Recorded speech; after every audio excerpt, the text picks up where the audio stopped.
It's now time for Salem Tiger football on KSMO Media. Before every broadcast, you can hear Tiger Talk, where head coach Neil Myers discusses the evening's contest with Stan Stevens. It's Tiger Talk on KSMO Media. Welcome to Tiger Talk. Stan Stevens, Coach Neil Myers. Coach, first off, congratulations. Your first win and an SCA win, and that had to feel really good. That felt amazing. It felt even more amazing for those boys. We've been talking hard work and the payoff for what it comes out to, and for those boys, that's what it was. And I feel really, really excited about what that did for them, because the excitement they had was contagious. And probably when you look back at that first win of your career, you say, man, it was such a big win. The lights went out right as we got started. It knew there was something big going to happen. Well, that, or as the announcer said, Clay didn't pay the electricity bill. I thought that was pretty good comedy for everybody, but that was definitely an interesting night to start. When obviously, when you get in a game like two teams that are struggling, you know somebody's going to come out with a win, but you want to see one of those teams. You're going to see all the teams get better. After coming off the week before, when we saw the wing tee start making some progress, everybody said, well, I don't know how much progress can you make. You can make progress. You can see the change. You can see where the kids are buying into the system and getting a little bit more confident in what they're doing. When we took the field on that offense, Coach, you had to be pleased because Tigers looked a lot more comfortable in running the wing tee, and you had more diversity with it, and it paid off early, didn't it? It was very comforting. We knew that the kids had bought into it. Mm-hmm. The kids coming out for practice every week come out excited. They're ready to go. We don't have any letdown. I mean, we have bad days, but we don't have kids giving up or anything of that nature. And the kids have really bought into this offensive system, and they're firing out, wanting to play, wanting to get out there. You've got people battling for spots. It's a good situation we're in right now. So in this game with Willow Springs, obviously they try an onside kick to start things out, giving you good field position right at the 50-yard line. And really you concentrate early on in the game on Jamal. And Jamal really picked up some nice yardage for you, had some good runs, the offensive line shooting out everything that you have wanted them to do. And then, of course, we get down near the goal line. The lights have a little something to do with it. But the nice and the fun part I saw is that Carter Degon got a chance to get that ball.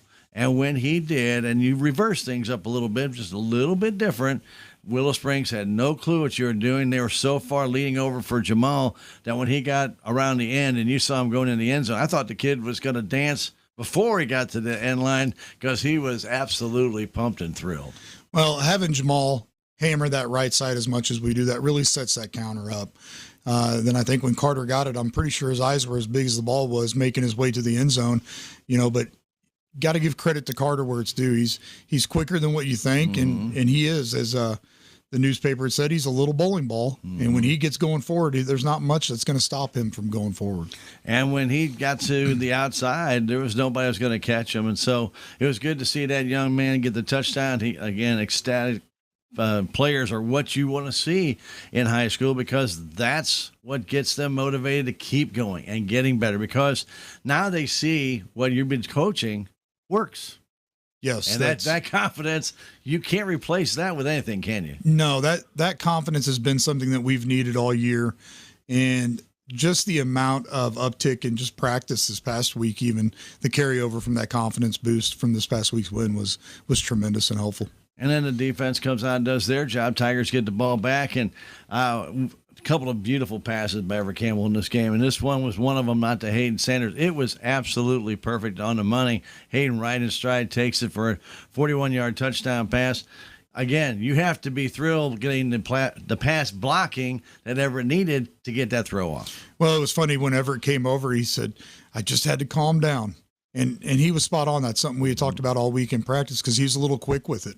And I think he felt that with that throw and felt what he can do with it now. So that's an even bigger confidence boost for your quarterback when he struggled with that a little bit. And to have those two completions that he had that were real big for him, I mean, those are major confidence boosters. And that was a perfect throw, and just kept the momentum going Salem's way. And then we come back, and right before the end of that first quarter, Carter does it again. Exactly the same play, exactly the same result. Coach, you had to be thrilled with that first quarter offensive production out of the Salem Tigers. I was. We as a team had talked, and the team had came up with the goal was to we wanted a touchdown in the first quarter. That's what the offense came out and said they wanted to set as their small goal for that game. And really those guys up front just paving the way, making the holes big and, big for Carter to get through. It's an easy day for a running back when you've got holes like that opening up because of what your O-line's doing for you. We had a chance. Evan Mendenhall got a little bit anxious on a punt. Tried to do a little bit too much. Some guys, they out there and they think they can do something, and you can never judge how football's going to bounce. No. And they can take a short hop, a long hop, and this one kind of short hopped it. Evan got him on the shin, and then things didn't go good from there for him. No, and Evan's a very good player for us. He was one during kickoffs that was coming over, and he's very astute and very open to seeing what's going on. And he had came over and even said at the kickoff, said, "Coach, I can tell when they're going to onside it. He's giving it away. Here's what he's doing." And I said, Evan, if you're seeing that, make the call going up.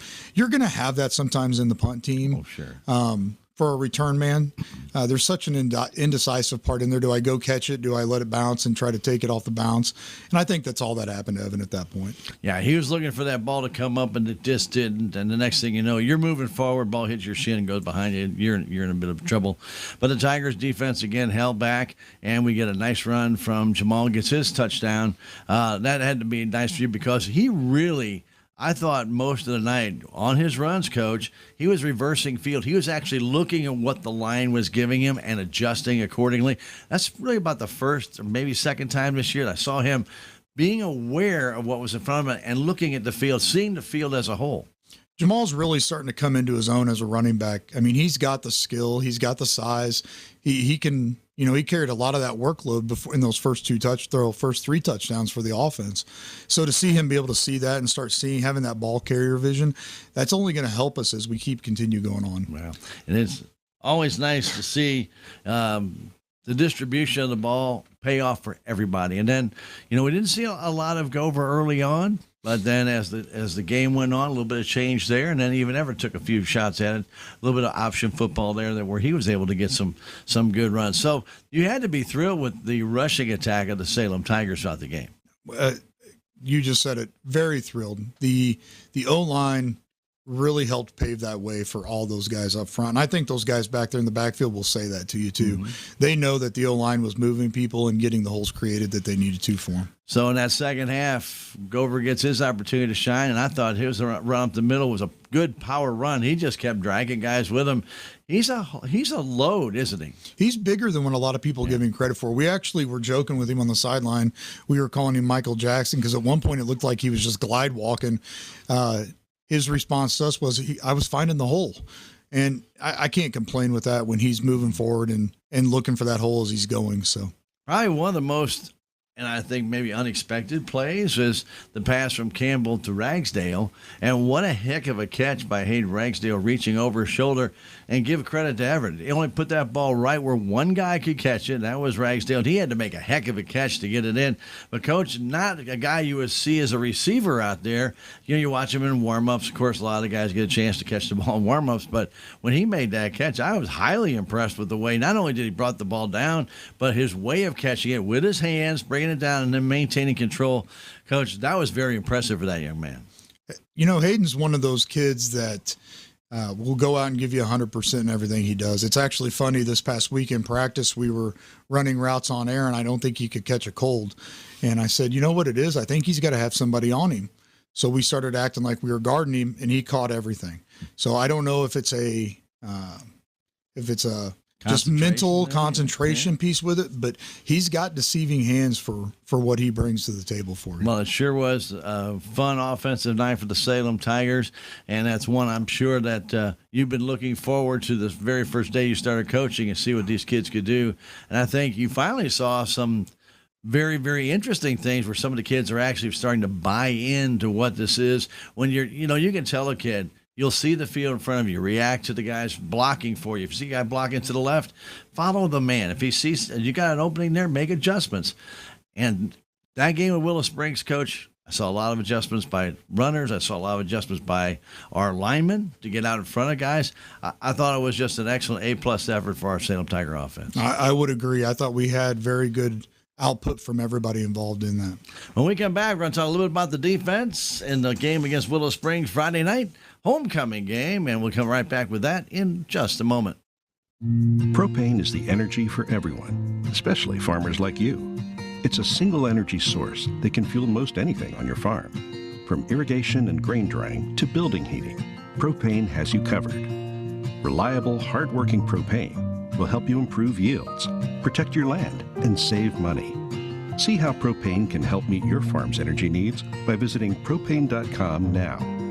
Propane, it's the energy for everyone. Now back to more of Tiger Talk on KSMO. Welcome back to Tiger Talk. Stan Stevens, Coach Neil Myers, Coach Salem Tiger defense did a great job. A couple of nice forced fumbles. Got one on a punt return, and that really kept the momentum going for the Salem Tigers. But still a couple of concerns on the defense. Obviously, one, that last play of the half. It's just the Salem Tigers just have not gotten that down yet. You need to cut the half off by an extra 5 or 7 seconds so we don't have to play that last play. But give credit to Willow Springs. They don't quit till the buzzer goes, and even then they were able to get in the end zone. Yeah, we had talked about that going out for that play. We'd had a timeout, I think, right before it, and we had talked about, hey, we need to stay back. We know something big's going to come. Mm-hmm. Ironically, we bid on a sweep looking action, and it left the man open on us. So we went over that through practice. I mean, obviously, everything that we do, any type of mistake we have is some type of a learning period for us. So we definitely went back over that this week. We focused heavily on our secondary because of that this week. It's easy to get caught up in the moment near halftime, homecoming, everything, and to maybe over pursue, leave a opening on the backside. Somebody just gets out. All it takes is one person to get out of place where you can't force a guy back into where you've got some help. And if they've got speed, they can get around the end, and that's very obvious. We've seen that already a couple times this year. Yes, we have. And it's not something I'm sure that we want to see again the rest of the year. But, you know, these are high school kids. They are going to make mistakes. They are going to get excited about going in the locker room with a big lead. They're thinking, yeah, this is great. You know, we got them shut out at halftime. Well, you did have them shut out at halftime. But still, Tigers were in control of the game. Or you knew Willow Springs was going to come out in the second half and get the ball, and they put together probably their best drive all night. I think so. That for some reason, that first drive after halftime, this whole season has kind of haunted us. If I'm not mistaken, I think we're 0-6 right now on second half drives to begin the half. Mm-hmm. And that's something we've got to get cleaned up. And, you know, part of that's we got to get back into it and buckle back down and understand how big and important that drive is for us as a team. I thought a key play on the defensive side was after the Mendenhall muff punt and Willow Springs got the ball deep in the zone, as our defense really shut them down. They did not allow them to score on that drive, forcing a fumble of their own deep in Willow Springs territory. And, Coach, that had to feel really good for you because the kids, you know, they've got a lead, but you don't want to give Willow Springs another touchdown. All of a sudden, this could become a ball game again. So the kids stepped up, did what they had to do, and shut them down. You know, our defensively, I think all year we've played pretty solid. Mm-hmm. Our biggest issues have been a missed tackle here, a missed tackle there. But each week we've continued to get better and better. And I think we're starting to see the fruits of that as we go. Not only that, but, you know, unfortunately, due to injuries, we've had a lot of different people that have had to play. But they're all gelling a little bit to a point where they understand the concept. They understand what we've got to do. And we're seeing that a lot more out of them. Right before that fumble, I want to talk a little bit about a play by Landon Richter on a pass that looked like guy was wide open in the end zone. You know, people say, well, there's nothing you can do about that. You know, the guy's wide open. Landon gave it a little extra effort, reached over, got a finger or two on the ball, just enough to tip it. Guy had it, but then couldn't hang on to it because of that deflection, and the ball falls to the ground. No touchdown for Willow Springs. And, you know, it's not a big hit in the game, but, again, we talk about key plays. I thought that was a key play, especially for that young man, because he didn't give up, went over there, just got enough of the ball that maybe threw that receiver off just enough for him not to be able to hang on to that ball. Coach, when you see something like that, you really have to feel great because Landon came out late. So obviously he hasn't had as much experience in some of the drills that some of the other kids have had. But I thought that one play, he didn't give up. He ran over there. He knew he couldn't get to him, so he just tried to deflect the ball, and it worked. You know, and the other part with Landon is Landon didn't play last year as well. And I think for us as a staff, sometimes we look at Landon and think of him as an older player because him and Hayden Sanders came out at the same time, Hayden being a senior. But we still have to remember that Landon's only a sophomore. Right. And I think there's going to be a lot of good play that comes from him the rest of this season and even in the future that we're going to see from him as a player. I think a play like that definitely shows you what the young man can do to react. And that's just reaction.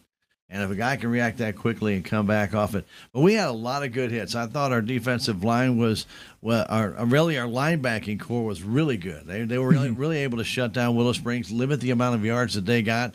We got a lot of big lost plays. So we were reading very well what they were trying to do. And I think the kids reacted after seeing what Willow Springs was trying to do. They were not fooled anymore. They were getting pretty smart as when they lined up, how they lined up, and what play they're probably going to run. Yeah, and that's a lot of that we rep during the week, but there's a lot of that that's on field that they have to adjust to. And I thought you take us, second week, third week of the season to now, the adjustment is happening a lot quicker for the guys. So that tells me that they're understanding it and getting it more. And I think that's the biggest thing for them right now is they are adjusting on the fly a lot better than what we were and looking like a seasoned defense that's out there. And I think one play that I want to just bring out because everybody talks about the brutality of football, but Trey Parsons actually had their quarterback in a very vulnerable position on the sideline right at the Willow Springs bench. And you have to call him a gentle giant because he actually just kind of set him down instead of driving right through him like you may see some players do, getting a 15-yard penalty. But like I'm going to show him who's boss. He knew he had him going out of bounds. He let up, just set him down. And I thought that was a huge play because at that time that would have given Willow Springs a first down, maybe a key first down in that game, and maybe changed the game around. Trey's a lot of people I don't think give him the credit where credit's due, but Trey's not just a good football player, but he's also a pretty smart football player as well. He has that ball sense about him, and that's what he brings to the table. So that's a solid play. That could be a quick turnaround first down for them. That could give momentum. At that point we had a lot of the momentum, but any little things like that can make a change real quick. Well, you had to be pleased with the end result, with the amount of yardage the Salem Tigers got. I know you've been looking for that offensive output. You got it in the game against Willow Springs. Now you just have to build off that game tonight when we take on the Mountain Grove Panthers, and we're going to talk about that when we return with Tiger Talk right after this. The Missouri Veterans Home is a long-term skilled care facility. We are definitely different than most long-term care facilities. The nurses and the help that we have here, they're just such wonderful people. And I really appreciate the kindness and natural people that they are. Missouri's veterans homes are now accepting admissions. Visit mvc.dps.mo.gov. Now back to more of Tiger Talk on KSMO.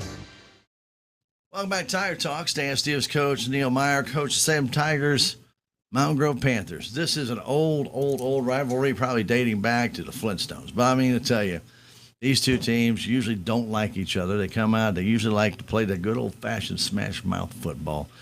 I don't see a lot of difference in the game tonight. The biggest thing that we've seen from Mountain Grove is they have some quickness and they have some speed. They want to get to the outside. And when they're not going to go to the outside, they're going to try to take it up the gut with their quarterback, who's a quicker type player as well. That's what we think we're going to see from them tonight. Yeah. Last year, they did a few quarterback draws that kind of got to us. They'd take 2 steps back, looked like he wanted to throw, and then it would open up in the middle, and he'd take off, usually get 8 to 10 yards. Is that still one part of their arsenal, Coach? I think there's a part of it that's there. I can't say that I couldn't see them not doing that, but I could see that being done. Their quarterback is athletic. He's quick. He likes to get out. He likes to run. They like to set him up for the run. Well, Coach Rogers has been there for a long time. He played for Mountain Grove. He knows the glory days. And, Mountain Grove has always been a solid football program. We've seen some crazy games at Mountain Grove. We see some crazy games here where each team has pulled off upsets. And this is the neatest thing about these two teams playing each other in SCA play. It's a game that everybody looks forward to. And tonight, with the extra incentive of being senior night. Yes, sir.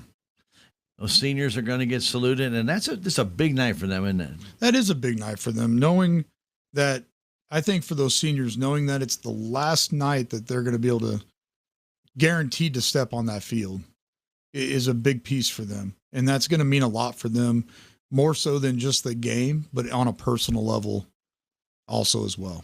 So you got a 3-3 Mountain Grove team coming in to face the Salem Tigers, coming off their first win. They're coming off a 1-point loss to Mountain View, and that's got to be a little bit, I can say, irritating, to Mountain Grove. Mm-hmm. You don't want to ever lose. If you lose, you don't want to lose by 1 point, and then obviously a conversion that's missed. One of the things the Salem Tigers have done in our defense is we've played well enough that if we can hold Mountain Grove, now that the offense has felt some confidence, you have to feel pretty good about our chances of getting on a scoreboard here and making this a very competitive game. I feel really good about that. Our defense, as we talked about previously, has played well all year. I think that we can get a stop. I think we can get a couple stops in there. And when we do, that's when we got to capitalize offensively, because right now our offense is a weapon. Early on, I wouldn't say we were a weapon. We were kind of non-existent, to be honest about it. But right now, our offense, with the mindset, the confidence they have, we are a weapon. And with the diversity, not just the wing T, but also the way Campbell was throwing the ball last week, I'm sure Mountain Grove is not expecting the Salem Tigers to throw the ball. Well, nope. And, going back many, many years, I don't think throwing the ball was ever a big thing. But what they've seen from a lot of us, as I had it said to me earlier this week, that we look like a steamroller, I think they're going to prepare for that. And when the pass comes, it's going to come at a time that they're not going to expect. And that's what we're hoping for. And that's usually the best time to throw one, because obviously defensive backs, after a while, they start to lose interest. If their guy's not getting the ball, okay, well, he's not going to get it. I'm going to go and I'm going to shoot the gap and I'm going to blitz and I'm going to get in there and get their quarterback. And next thing you know, you take one step in and that guy's by you and you cannot recover. It can be a big play. Defense for Mountain Grove, what do they throw at the Salem Tigers? A little bit of a different look from what we've seen so far. They run kind of what I call a true 4-4. Okay. They don't run their outside backers up on the line as much. It's more 4D line, and then you got 4 linebackers across the back row from what we've seen. I still think that regardless, we're going to see them stuffing the box on us, just like we've seen with Thayer, with Willow, with Ava. I think they're going to have as many people up there in that box as possible, trying to create some chaos and confusion for us. Mountain Grove always has been a blitzing team. We expect to see that again? Well, we do. We know that they're – obviously, with this offense, we know where some of the weak points are, so that was some of the things that we prepared for this week. They got a couple loop stunts that we've seen with their D-line. Saw that against Kabul with them. So we're going to be prepared for that. We're going to be prepared for that blitzing as well. Do you see it as an advantage when the Tigers go to wing T? You've only had 2 games, really, with Ava and then Willow Springs. That really, Mountain Grove's not going to really know, because you guys have been adding things to that wing T formation now every week, because you didn't have a lot of time to obviously learn on the run. So there's going to be things that you're going to show against Mountain Grove they haven't seen on any film anywhere. Isn't that right? Yeah, there's going to be wrinkles that we're going to throw in there. We've had them in the playbook, but we've got to become good at one thing before we can move on to another, and that's kind of part of where we've been at. So those wrinkles will get added. There'll be different looks, different formations of our offense that come out. As crazy as it sounds, you see us under center 90% of the time, and there might be a shotgun time in there. There might be you might see Everett Campbell being the running back and Jamal leading for him instead. So there's going to be some wrinkles that are going to be thrown in there as well. Well, Coach, we wish you the best of luck tonight in SCA play against the Mountain Grove Panthers senior night at the Salem High School. Good luck, Coach. Thank you, sir. Stay tuned. Tiger SCA football. It's next. You've been listening to Tiger Talk on KSMO Media with Stan Stevens and head football coach Neil Myers. Stay with us for Salem Tiger football. It's next on KSMO Media. Save on everyday items with digital coupons at Town & Country Supermarkets. It's easy. Download the Town & Country Markets app and browse through a variety of digital coupons available. Then clip them to your account. You can also clip digital coupons online at tcmarkets.com. Shop at the store for your favorite items, then tell us your phone number at checkout, and the digital coupons will be deducted from your purchase automatically. Scan this QR code to learn more and start saving more today.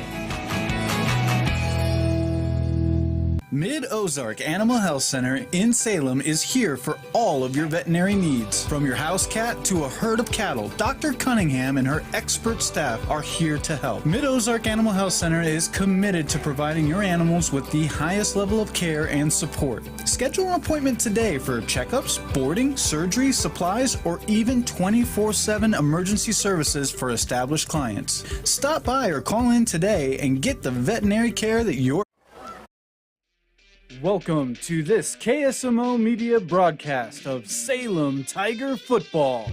Tonight's game is brought to you by K&H Auto Supply, Salem Memorial Hospital, Farm Bureau Insurance, Salem Memorial Clinic, Country Mart, The Bank of Salem, Napa, Munet Auto Supply, Townscreen LLC, Taxmasters, Town & Country Insurance, Southwest Baptist University, Harrow Complete Auto Care, Edward Jones, Duncan Family Chiropractic, State Farm Insurance, Salem Trust Manufacturing, Progressive Ozark Bank, Stephen Patterson, Attorney at Law, Ubbs Tire Center, Looking Glass Salon, New Life Auto, Haters Sporting Good and Taxidermy, Melvin Motors and more, Southtown Furniture, Healthy Dent County, Mid-Ozark Animal Health Center Incorporated, United Country Salem Realty, The Local on 4th Street, Country Chic Boutique and Photography, and Ozark Overhead Door LLC. Now, get ready for Salem Tiger Football right here on KSMO Media.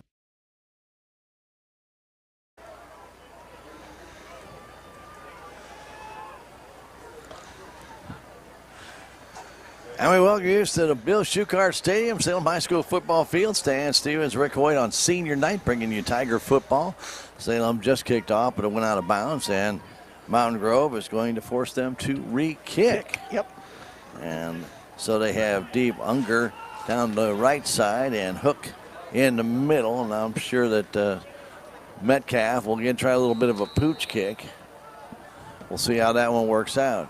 And again, this pooch kick comes down. It's going to come to Unger at about the 32-yard line. Unger down the sideline, backs up. Now he's trying to reverse his field. Gets away from two tacklers. Coming back across the grain, and he's going to get out near the 50-yard line to about the 47. I thought he was going to get pushed out of bounds, Rick, and then he reversed his field and came back. Yeah, I don't know how he got out of that stand, and there was a mob over there, and then once he just kind of come out of there and come back around to the middle. I don't know if he actually gained any more by doing that, but he did bring the ball back up to the 47-yard line for the Mountain Grove Panthers. Well, it looks like their quarterback is going to be Aiden Eastep. Yep. Okay. And Aiden is just a sophomore. We'll see if that stays. But they're going to move guys around a lot. He's got Dayton Hook with him in the backfield. 4 receivers in the pattern to start the game out, Rick. Okay.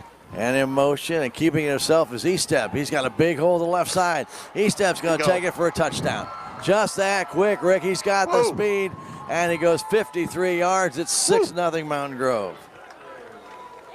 Tiger defense stand got sucked in on this side, sure and there was no outside containment whatsoever. And he just had a clear lane all the way to the end zone on the left side. Eastep took it 53 yards, and he never even got touched, and nobody came near him. They faked it to the man coming through, which we've seen from Mountain Grove so many times coming off the wing, Gladden Arthur, and they just faked it to him, and then Eastep kept it. Whew. And Salem finds himself down early. Braden Hawley comes in. That point after is blocked. A nice job by the Tigers to get in there and block that. I'm not sure exactly who it was. Maybe Richter coming in. I'm not sure. It was right in up the middle. It may have been. Might have been Metcalf. May have been. I couldn't tell either. Yeah. It was coming up the middle. What a PAT was blocked. So unsure about that, but Mountain Grove gets out on time, 6-0. Wow. First play of the game. We know that Eastep's got speed. We were just going to talk about that. Unfortunately, we got a chance to see it first. Yeah. But Aiden Eastep is a 5'10", 160-pound sophomore. Yeah, and he is. We talked about, with Coach Myers, hopefully if somebody heard Tiger talk, talked about the speed of Mountain Grove, and they've got speed, and if they can get to the outside just like that, nobody on that side, Rick, nobody's going to catch Yeah, it. there was nobody over there. Yeah. So now Tigers' offense is going to have to respond. They've got to answer. Yeah. Well,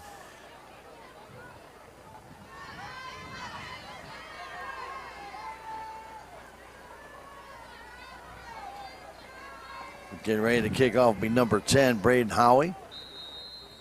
Howey had that point after blocked. And he kicks a squibber. That goes to the sideline. That's going to go out of bounds. We'll do it again. Either that or Salem will take it at the 35, which is their preference. See what Coach Myers wants to do here. Looks like they're going to take it at 35. Rick, they're coming off the field. All righty. Tigers had dropped Jacob Bender deep, which we hadn't seen all year. No, I don't know if Evan Mendenhall is not. Maybe a little nicked up, but Yeah, we don't know not that. ready to do that right now. Yeah. Maybe he had a little equipment issue. So Salem has it 1st and 10. They're going to go in their wing tee. Metcalf to the left, Degon to the right. Gover will be the fullback. Everett Campbell a quarterback. Very tight formation for the Salem Tigers. Yep. Metcalf in motion. They give it to him up the middle, and Metcalf hits it hard and will pick up about 5 yards. Actually, going to move him back a little bit. Ain't they? Yeah. Looked like he got the surge up there, Rick. I guess he never made it. So give him about 3 yards. Okay. I thought he actually got underneath that pile. I did too. Like I say, then he was thrown back. I'm like you. Yep. The 2nd down for the Salem Tigers. Panthers are in their white jerseys with burgundy pants. Salem in their navy blue uniforms. In motion, Degon. Degon trying to knife his way through to get across the 40 to about the 41. It'll bring up 3rd and about 4 for Salem. Gain of about 4.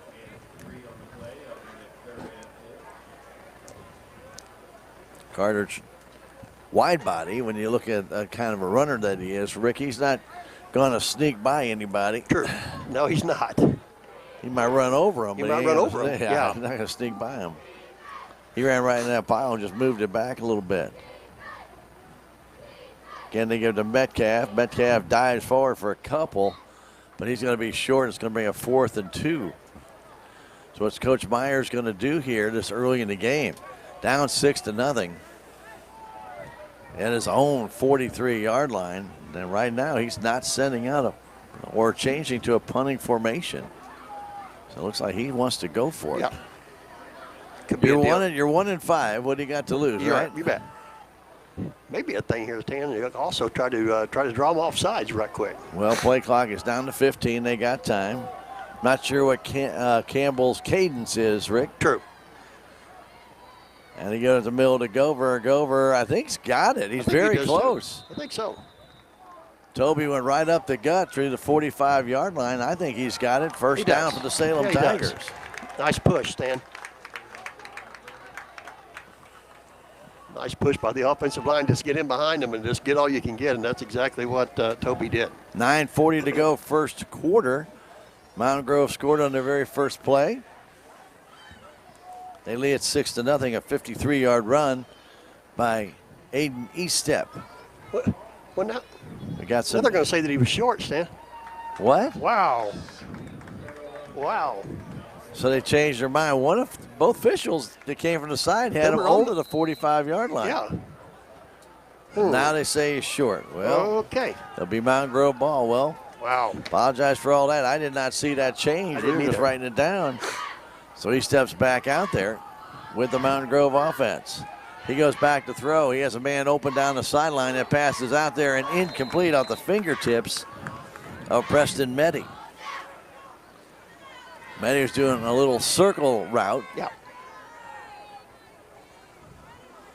Ball off his fingertips just a little too far. Incomplete. 9:34 to go. Ball to Salem Tiger 44.5-yard line. Rick, I don't know. Both officials from the side came in. Both of them. And said it was a first down. So I don't know where the change came from. True. 4 receivers in the pattern. Again, this time the handoff goes to the outside to Arthur. Arthur turns that corner. Arthur down the sideline. It's got a first down and more. And they'll mark him down pretty close to the 20-yard line. And I think the 22. But I'm not sure with these guys. First down for Mountain Grove. Gain of 22 yards. Gotcha. 1st and 10. Ball to Salem Tiger, 22-yard line.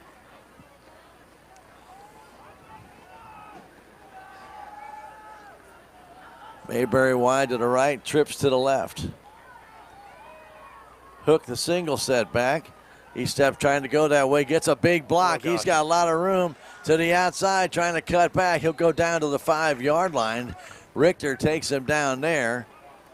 And that'll be another first down, a gain of about 17 yards. Going to put him on the 16 or the 6 stand. Yeah, I'll make that 16-yard gain. 16.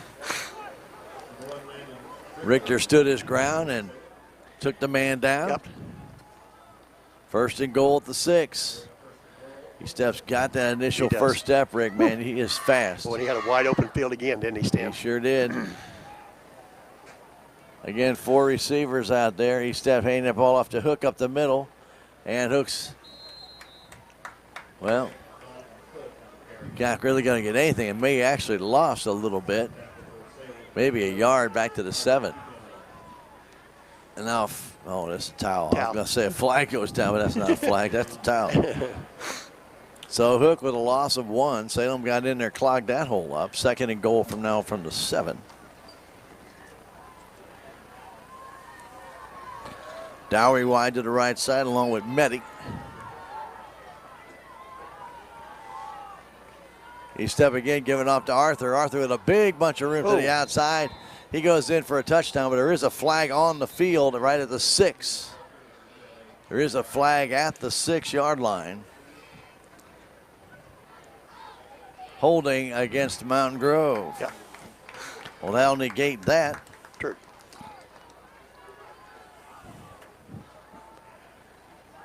I'll tell you what, Rick, you can't teach speed. Either, yeah. And not just 1 or 2 guys either, Stan. Well, we knew, yeah. You know, like I said, when we talked to Coach, we knew how quick Mountain Grove was going to be. Yeah. It's just a matter, you got to keep them inside. If you can keep them inside, then it's different. Yeah. But if they get to the outside, watch out. They trip up on receivers on the left side. That's where Eastep's going to go. And he gets through that hole quickly. Eastep to the middle of the field. He's in for his second touchdown. And this one from 17 yards out. Wow. Aiden Eastep with his second touchdown, a 17-yard run. I'm not for sure, again, Stan, if he was ever touched on the play. Wow. And with 7:55 to go, Salem Tigers find themselves down 12-0. Dowry in for the point after. Snap is back. Dowry's kick again is blocked by the Salem Tigers. Looks like he may have kicked that straight into the line, Stan. It was hard to see. He's not getting much elevation on, is he? Yeah, no, he's not. So the PAT is blocked. You know, last week, Rick, we talked about it. Mountain Grove lost to Mountain View by 1 point, and it was, I'm sure, on a conversion. I'd say it was a conversion, yeah. And we may be seeing why. Wow. Dowry really having trouble elevating that ball. 12-0. Mountain Grove here early on. Don't forget, we'll be talking about how to get your Ron Copeland blanket on a day like today. You might need it. Now, last week they didn't need it, Stan, but they will this week. But we'll give you the keyword. When we give you the keyword, you make sure to go online, KSMOradio.com. When you do that, you just go to the giveaway button on our splash page, and then you can just click in there. Make sure you give your name, a way to get in touch with you, and that keyword. We'll give you the keyword in near halftime, and you're able to do that. Right now, though, get ready to get back to play. Do want to thank some of our great sponsors, make it possible for us to bring you Tiger activities on the air. New Life Auto, want to thank them for their support of KSMO Media and Salem Tiger activities and activities around town. Dowry with another kick that's pulling almost like an onside kick. Somebody's got to field that sucker, and it's loose on the field, goes out of bounds. That's a break for the Salem Tigers. Yes. Wow. They reached for it, and then actually it looked like they bumped into one of their teammates, and the ball came down and hit a foot and bounded out of bounds. Went off of Ray Cunningham, didn't it, Stan? Yeah, Cunningham was trying to move up the field and ran into one of his own players, and then the ball came loose, went off his foot out of bounds. That's close. Yeah. Woo-wee. So on the 33-yard line, Salem has it 1st and 10, down 12-0. Well, their offense, Rick, looked like they had a first down. Yeah. Let's see. Maybe they got the game jitters out of the way, and now they're ready to play some football. Let's start moving that ball. Campbell goes under center, giving it back to Metcalf, cuts it back against the grain, and he'll pick up about 3. Jamal did a lot better job of that against Willow Springs last week, seeing when the hole is filled to make that football move and either cut to the left or maybe move out to the right. Yeah. When you make that decision, cut and go, Stan, you're right.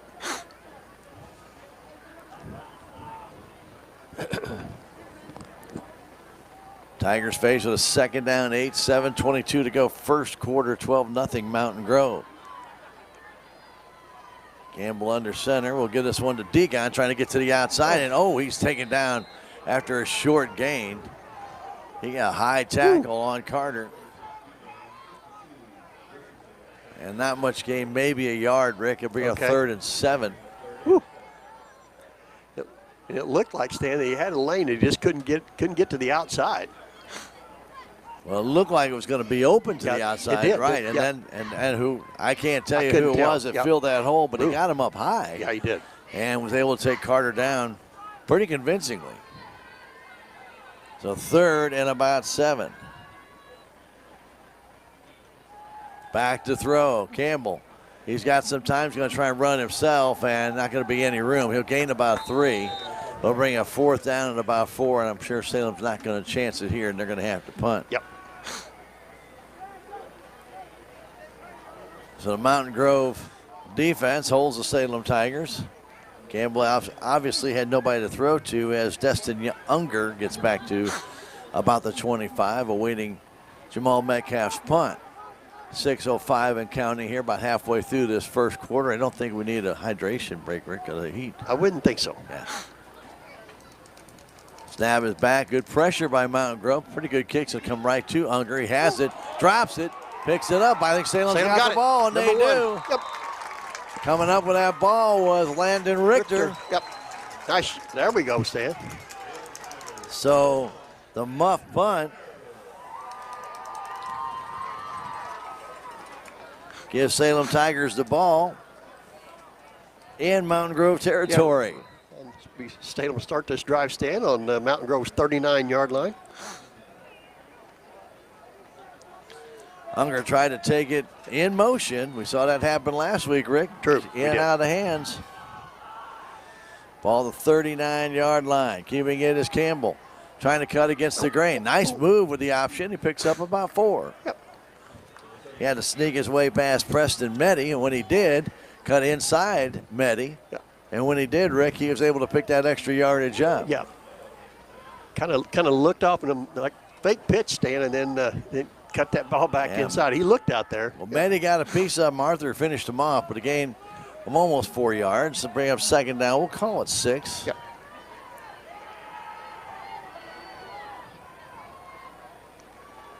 Metcalf trying to go up the middle. Nice block, and he'll get about 5. I don't think he has the first down. He's a little shy. Going off the right tackle. First down. No. The referee just signaled. I know it, but that's not. Oh, Rick, that's ridiculous. Wow. That's not even enough for a first down. That didn't even reach the same marker. That ball was inside the 39, and that's not. And the last play a while ago, we didn't get there. No. Wow. Yeah, okay. Well, first down for Salem. That's their first down of the game. Again, they give it to Metcalf. Metcalf trying to burst through over the right tackle. Gets, again, some nice yards, about 4 yards. Okay. Looked like Hayden Ragsdale gave him a nice hold there, Rick. Yeah, he did. Coming off his tight end position. Yep. And that's key, too. Those guys, the receivers and the tight ends, they've got to make that block just as well. Yeah, they've all got to work together. You're right, Stan, to make that work. 2nd down, we'll call it 6. Again, that tight formation. Keeping it is Campbell. Up the middle, Campbell's going to pick up, he's still going down to about, I'll say, the 22-yard line, 21. Where are they going to spot him down? 21. Got a flag on the play, Stan. There's a flag down and holding against the Salem Tigers. Good extra effort, though, by Campbell. It was good effort. Would have brought up 3rd and 2. Now it's going to bring up 2nd down and just about, we'll say, 16. Yep. Right. Yep, you're right. Penalty to 2nd on Salem. This is a holding call. 4:05 to go, counting in this first quarter. 12-0 Mountain Grove. 2 touchdowns by their quarterback, Aiden Eaststep. Sophomore, I guarantee, is going to be a sprinter on their track team. I would think so. In motion, Degon. They flip it to him. Carter trying to push his way through. Still spinning, but he's not going to get much. Falls forward for about 3. He was trying to push the man off him. Yeah. Just couldn't do it. There's too many Mountain Grove Panthers there, and they'll bring up 3rd and about 12. Penalties can really hurt. True. Difference between 3rd and 2 and now 3rd and 12. Yeah. Oh. And we're stopping play. Timeout, Salem. For the Salem Tigers. 3:16 to go, first quarter, 12-0 Mountain Grove. As the Salem Tigers take a timeout, we'll take a silent little 30-second break and come right back with more Tiger football on Senior Night on KSMO Media. Back in 30. Southtown Furniture. Southtown, where the bargains are. We've got everything from furniture to appliances. Quality floor covering. We won't be undersold, you'll see. To you, that is our guarantee. Southtown Furniture, where the bargains are. Well, this is 2-down territory with Salem Tigers. You know that. True. So they get 10 on this one, Rick. Get 2 on the next one. Get that first down. There we go. Want to thank our great sponsor for help bringing you Salem Tiger activities on KSMO Media, like Hub's Tire Center, Highway 19, right in the heart of Salem, Missouri. Thank Derek and the entire gang. Hub's Tire Center, proud to support KSMO Media, bringing you these events. 3rd down and still about 12. Metcalf gets it up the middle, and he's going to pick up about 3, if that. Got over the 30-yard line, about the 29. So I'm going to get it down 4th and 9. Hope to get a little bit more than that. True. Still pretty hard to get 4th and 9. Not a lot of plays in the playbook for 4th and 9. Penalty hurt, doesn't it? It hurts a lot. Damn. You know, Salem had a lot of penalties in the first couple of games, but Rick, they really haven't done too bad a job. No. 2:45 to go, 4th down. Salem went for it on 4th down. Ended up costing them as they did not make it, according to officials. Whoa. And on 4th and 9, looked like Mountain Grove came across. I did not see movement on. Oh. And they are going to say movement on the Salem Tigers. I didn't see the false start, Rick. I didn't either. But they were pretty definitive with it, so I'm pretty sure it happened. They seen somebody move, you're right. Now what we're going to do, Stan? Well, going to punt now? Yep. I was going to say we're going to go for a 52-yard field goal. Hey. Hey, let's drop kick it too. Well, you can. Yeah, you if can. he can drop kick it and put I don't it know over. if he can or I don't not. know if Jamal can do that. But he will punt the ball, and he gets off a short punt. And the Tigers are going to try and get down there and stop it from going in the end zone. Good punt. But it will Sam. not make it. It'll Good just punt. check up around the 6-yard line. Good. Tigers got down there and didn't really have to do anything. True. As the ball did check up. 12-0 Mountain Grove, 2:01 left to go in the first quarter. Again, don't forget to be listening or watching for your chance to get that Ron Copeland Stadium blanket at giveaway. Keyword will be given away, or given to you actually, near the first half, end of the first half. So we'll give that word to you.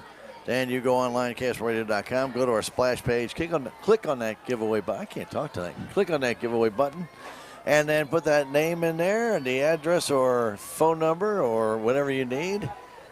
Landon Richter is going to have to check out. Looks like he has some blood on him or something. Something they seen, didn't they? At the last second. So I have to put somebody else in. Jamal, Jamal comes back in. Yeah. For Richter. Anyway, we'll be doing that, and you put that keyword in there as well when you sign up for the blanket. And if we choose your name next Tuesday, the 10th, then you'll be good to go. Whoa. And flags come in from all directions as Dayton Hook had that ball and really ended up losing a couple of yards. So I doubt if it's on Mountain Grove that Salem would even take that penalty. Yeah, true. Looked like a loss of face 2 mask that comes against us. Yep. And it's a big one. So it's a personal foul. Yep. 15-yarder. It's going to give Mountain Grove a first down. and get them out of a big hole. True. So, Rick, those are the kind of penalties that kill you. Boy, that hurts big time. You get the man down, loss of a couple yards, back right by their goal line, and then 15 And yards. it wasn't an incidental face mask. That would have been 5, so Yep. obviously the tackle was made using the face mask. Estep has Hook back there with him.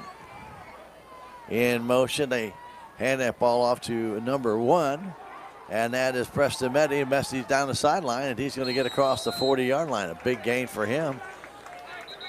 I'm trying to see if there's a flag down, but I do not. Yes. Yeah, okay. I thought I saw one go in the air, Rick, but I think he may give a slide line warning stand to Salem Tigers. So anyway, but that is a first down gain of about 21, 22 yards. For Mount Grove, their 4th first down. That inside handoff, Rick Salem always had some trouble with that from Mountain Grove. God, that goes back a lot of years. Those misdirections, huh, Stan? Well, it's just that it's an option play. It's a different type of option, but a quarterback can keep it or give it. Yep. It trips up on the right side in a cluster. Estep going that way, flips it out quickly, getting it over to Meddy. Meddy breaks a tackle, going down the right sideline. Meddy breaks another tackle, still on his feet, and gets hit from behind at about the 15-yard line.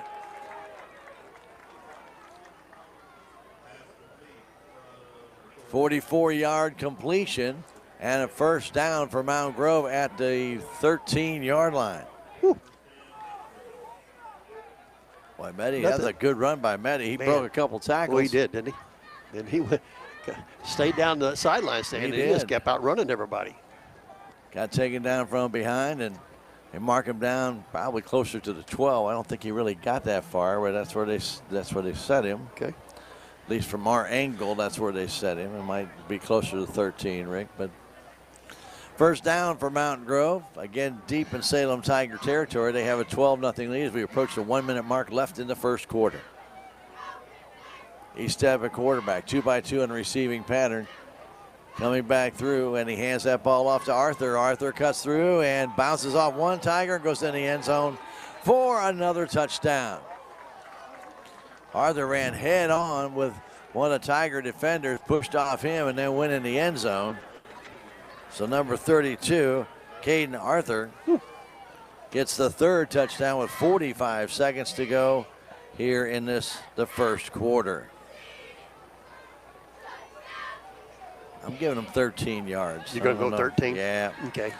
I think that's about where he was. Okay.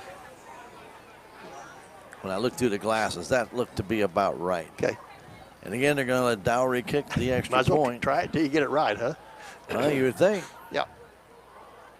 Snap is back, and the kick this time he really gets it up in the air, and this one is good. Yeah.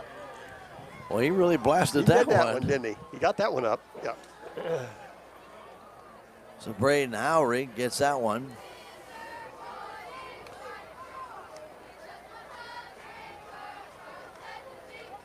One for 3, Rick. Yep. Well, like I say, he 19-0. cooked 2 low ones, and then that one, Stan, he kicked that one up and over the post. Yeah.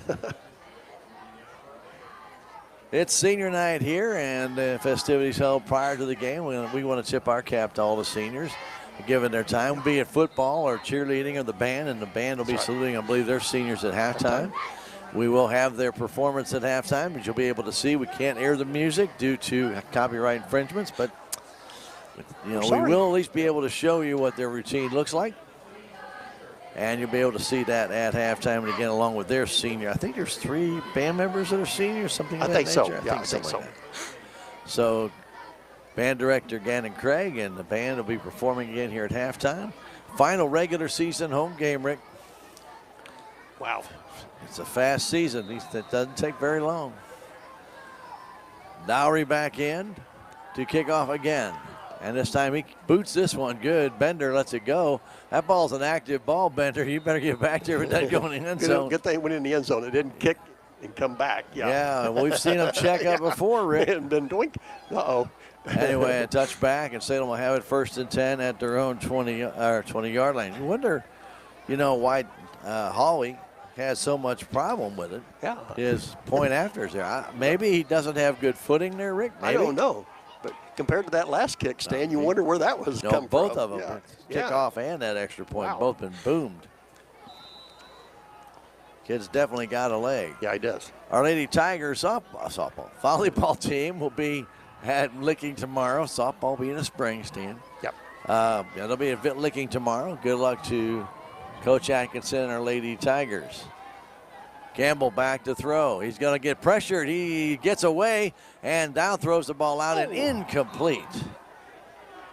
Through the hands of Metcalf, right about the first down marker.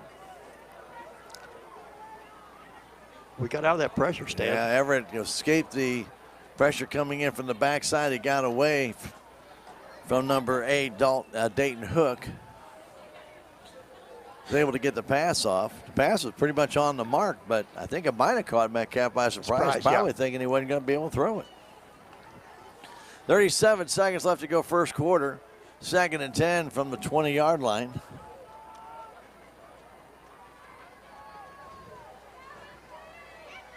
A little bit of an option play and trying to get to the outside after coming through the middle, and flags go down on the handoff or on the carry, and things are getting a little chippy. Yeah, they are. Campbell keeping it. Looked like he wanted to try to go to the outside and then had forced in, Rick. Yeah. And then flags went down. Kind of like rain. After the play, though, wasn't it, Stan, basically? Well, it did look that way. It looked that way to me. But the pile was still on the field. True, that's true. It looked like when they're trying to pull them apart, Rick, and I don't know. Gain of about 5, but I think really if Campbell was looking, he looked like he wanted to get to the outside. True. Just got forced in. Yeah, he had Metcalf, somebody turned him back into the inside. And he had Metcalf out there. Oh, 52, they're pointing at him. 61 done coming, had a seat over here on the bench too, Stan.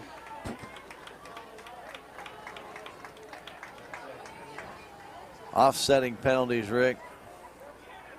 But they pointed to 52. He has to check out. And I don't know if he's kicked out. I don't know. Yeah, we don't know if he didn't signal. I don't think the referee signaled any. He didn't signal that, but he pointed that he had to come out. Timeout, Mountain Grove, Stan.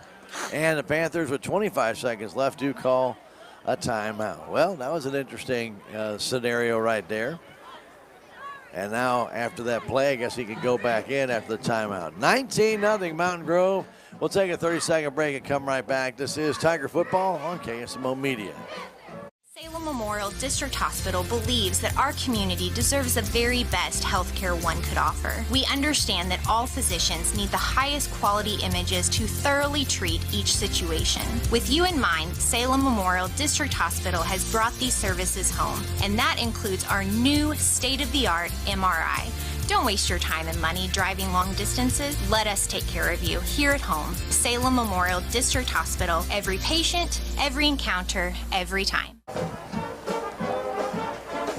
Welcome back to Bill Schuchart Stadium, Salem High School.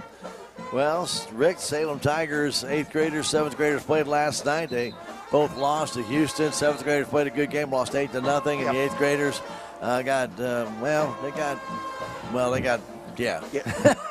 They lost. Yeah, they lost. Houston did it. I think kind of got wore out. But anyway, nonetheless, I think Houston's got 44 points on. But they both lost last night to Houston. They'll finish up their season next Thursday at West Plains. At West Plains. So good luck to them. And they've been interesting to watch. True. Some good talent on that 7th grade team. I'm looking forward to it. So we're going to be 3rd down and about 5. Campbell back to throw, and he's not going to throw. He's going to get taken down for a loss back at about the 16-yard line. I guess they're going to mark him at the 20. Okay. The forward motion, a loss of 5. It'll bring up 4th and 10. Boy, he just didn't have anybody open, Rick. No, he didn't. Good coverage by Mountain Grove. It's going to be the end of the quarter here, Stan. And it does come to an end, just like Rick predicted. 19-0 Mountain Grove will come back in 1 minute with second quarter action. It's 19-0 Panthers. This is Tiger Football on KSMO Media. Progressive Ozark Bank's debit card is now ready for your smartwatch or phone. It's compatible with Apple Pay, Google Pay, and Samsung Pay. Just upload it to your mobile wallet and go. No more fumbling to find your card when you're in a hurry. Just tap and pay. Simple, easy, and secure. That's the progress of local banking. Progressive Ozark Bank. FDIC insured. Where people matter. There's a place for do-it-yourselfers with everything for your car or truck. Stop by K&H Auto Supply where you'll find Park City conventional oil, 5 quarts, and a microguard filter for only $26.99. A Schumacher 1.5 amp battery charger maintainer priced at $45.99 or a 6 amp battery charger for $64.99. K&H Auto Supply right here in Salem. Park City. Yeah, Park City. Park City.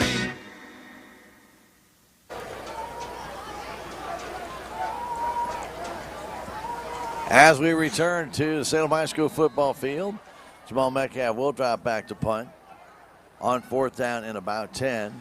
Low snap, bat goes right through his legs back to the end zone.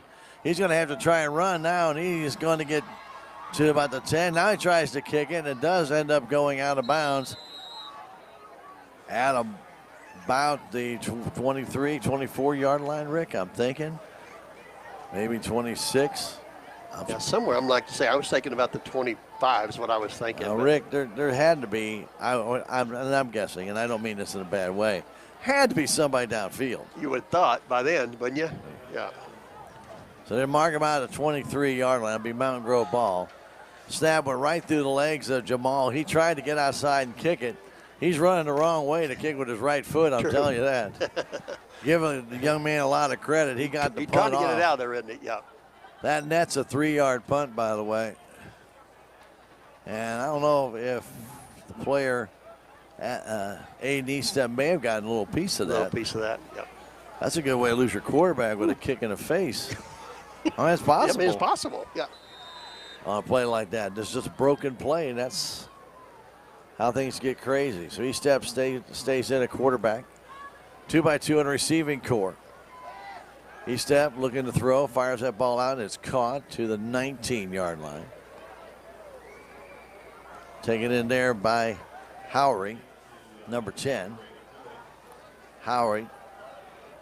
How is it Howie or Howie? Howie or Howie? H-A-U-G-H-E-Y. Yeah. Howie or Howie? I don't know. I don't know. Well, we weren't told, so we're going to go, well, I guess we'll go with either one. We can do what yeah. But, yeah. We don't know. We don't know. 2 setbacks. He stepped looking to run the ball to the outside. Got some blocking room, has an option there, and he's taken down after a short game. Flag goes down the backfield. Back about the 20-yard line, usually in the area of holding. He wanted to turn that corner again. A good pursuit there by the Salem Tigers. They forced him out and actually take him down for very little gain, but they're going to take the penalty and move it back 10 yards. So it'll be a loss of 1 and a 10-yard penalty. Gotcha.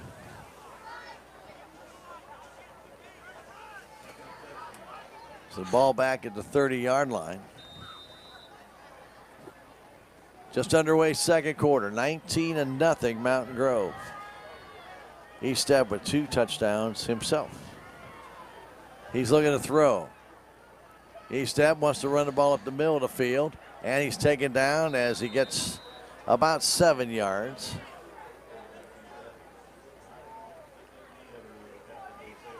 I believe Campbell made that tackle. I think he did too. Yep. So they're going to put him, well, a gain of 7 now. I was going to say he got inside the first down, original 10-yard first down mark. The original line of scrimmage, you're right. So it's 3rd down and 9. This, of course, is 2-down territory. Just underway here in the second quarter. Mountain Grove with 3 touchdowns in the first quarter. Howery, whatever you want to call him, he's wide to the left side. He's a tall dude, so if they would need to flip a pass up high in the air for jump ball, he might be the one. True. Back to throw, firing it deep into the end zone, and the ball is out of bounds. Tipped off the fingertips of Braden Mayberry. Hayden Sanders with the defense. And that ball, if he caught it, Rick, of course, in high school and college, you only need 1 foot in. True. That would have been enough. Yeah. He got a hand on it, Stan, but he just couldn't bring it back. Couldn't bring it in. So bring up 4th down. They had the Hawley boy open on the far side. That would have been a long throw That across would the have been field. long across the field. Yeah. 4th down and 9. 2-by-2 on the receiving core again. And it looks like a timeout's going to be called by Mountain Grove. 9:52 to go in the half. 21. 19-0 Mountain Grove. We'll take a 30-second break and come right back. This is Tiger Football on KSMO Media. On Saturday, November 4th, American Family Insurance and Healthy Dent County present the 2023 Casino Night Fundraiser at the Salem Community Center at the Armory. The theme this year has a Biker Fest emphasis, and patrons in biker attire will receive additional gaming money. Tickets are now available for $50 per person or $85 per couple, which provides you with the gaming money that will be used at the end of the night for prizes. You can play craps, Texas Hold'em, roulette, and blackjack. Get your tickets now for Casino Night. 4th down and 9 for Mountain Grove. Again, we want to thank all of our great sponsors that make it possible for us to bring you all these games and activities on KSMO Media. Melvin Motors and More, another one of those great sponsors. We do thank them for participating in sponsoring these games and activities. Melvin Motors and More, helping bring you Tiger activities on KSMO Media. 4th down and 9. Estep wants to throw, fires it out. It's caught and dropped. Caught and dropped by Destin Unger, and Salem Tigers have held. Unger had it. He would have been right at the first down marker, Rick. He had to get inside the 14, and he was right at the 15 when he dropped the ball. Having to catch that ball, kind of looking back, cross your hands over. Kind of sliding anyhow, almost, wasn't he? Yeah, it looked like he was trying to avoid the hit as well. But it didn't work. Didn't work. Well, the Tigers in their wing tee will get back, try and get some offense going here in this second quarter. Campbell giving it to Metcalf. Metcalf runs into his own man and then is able to maybe get back to the line of scrimmage or get a yard or two. Maybe. Not sure where his knee went down. The way these guys are spotting the ball, Rick, I wouldn't count on anything. No, true. But yeah, they give him a 2-yard gain. It looked like he got at least a yard. Yeah. But where he went down, couldn't exactly tell you. Yeah. In that cluster Plus, of like blue say, over there. When they walk up there and spot it, we never know. Yeah. Well, sometimes you don't. No, we don't. Get very tight formation for the Salem Tigers.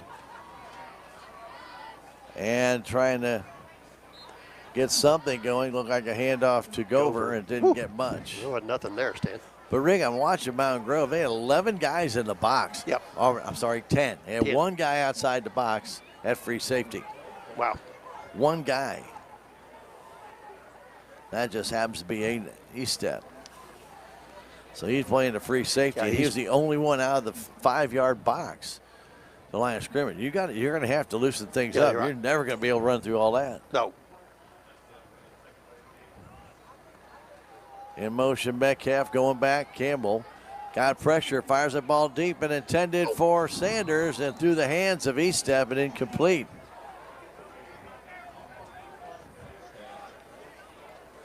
Everett had to try and get back and set his feet.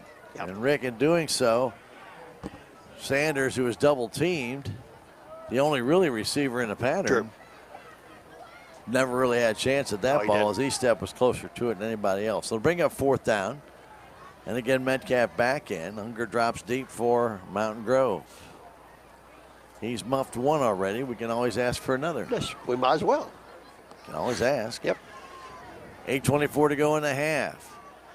Jamal's kick comes down toward the sideline, takes a bounce, takes another bounce. Unger grabs it.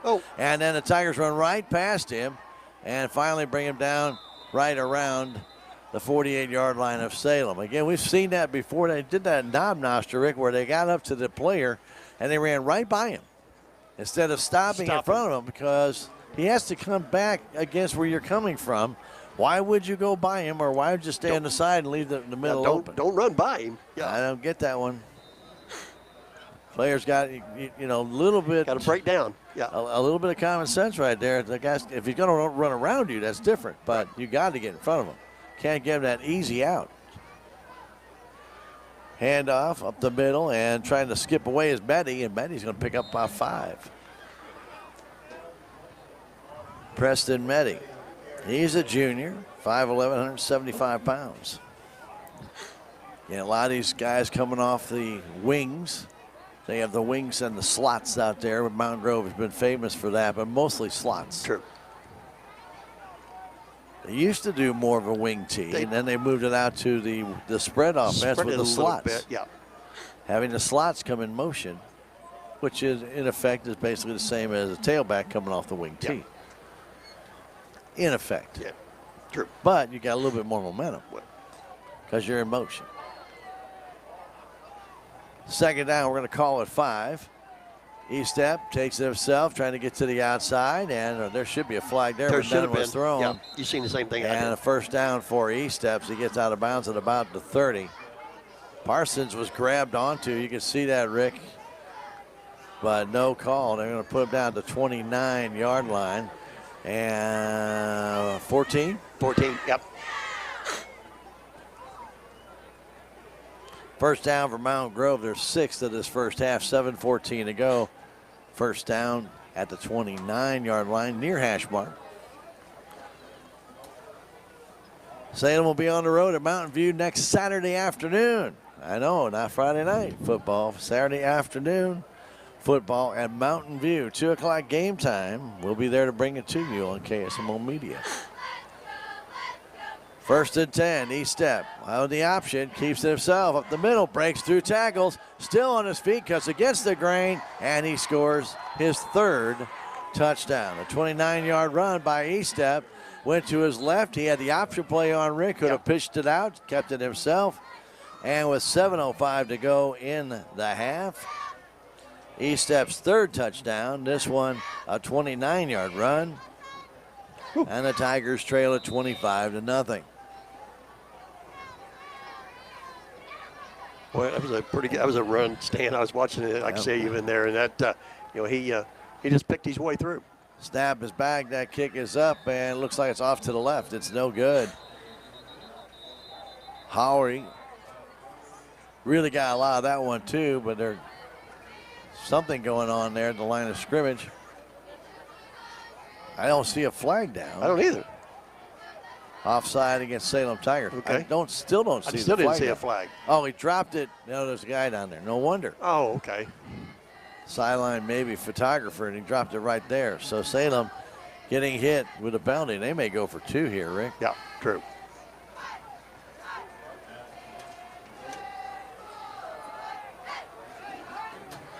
So, yeah, they're going to bring Howie off, and they're going to go for 2. 7:05 to go in the half. 25-0 Mountain Grove.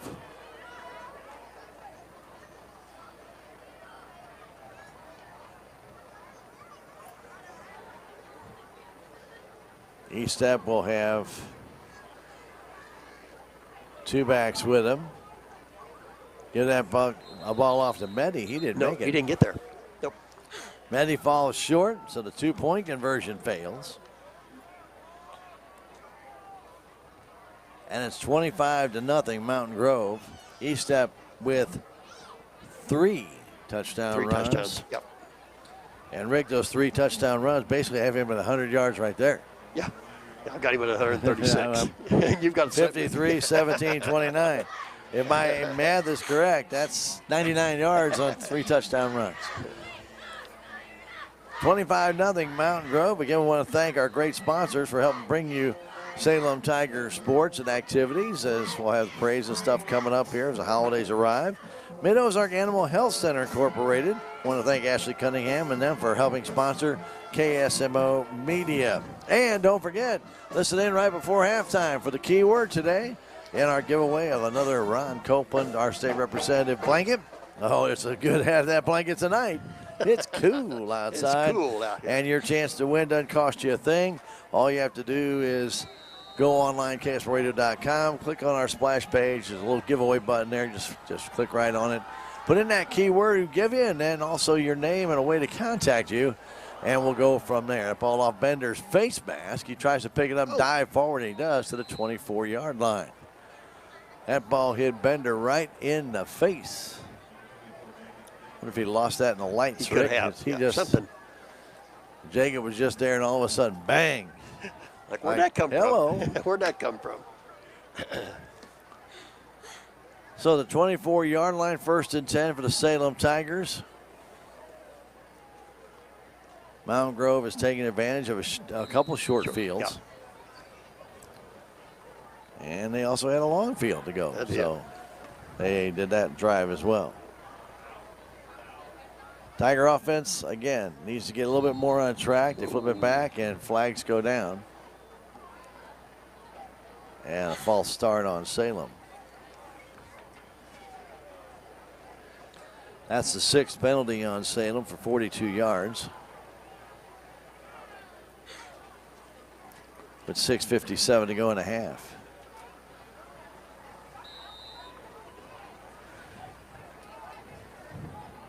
Salem in the navy blue uniforms. They got the white trim and navy helmets.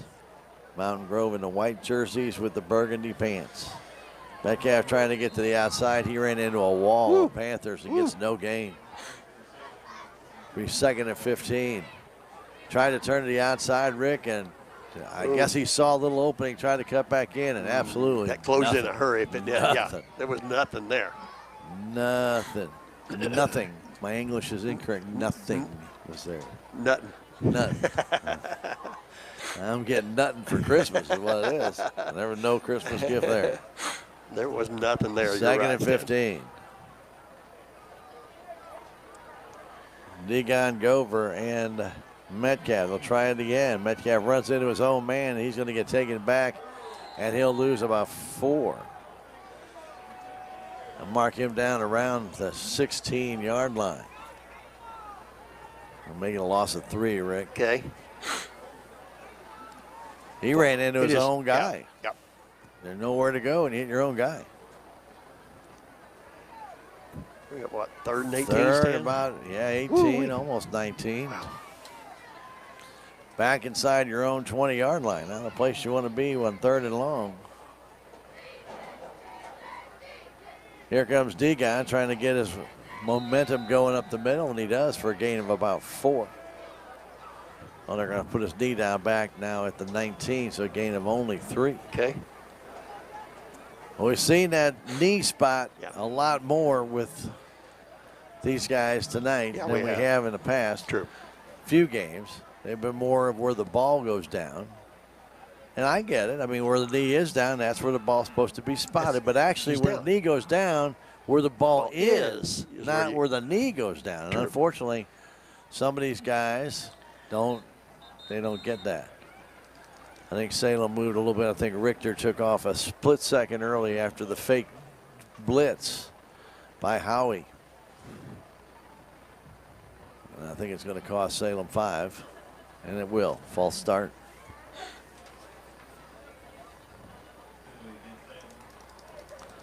So move the ball back deeper, Rick, down back to the 14. And again, Metcalf standing virtually on his own goal line. True. 5 minutes to go.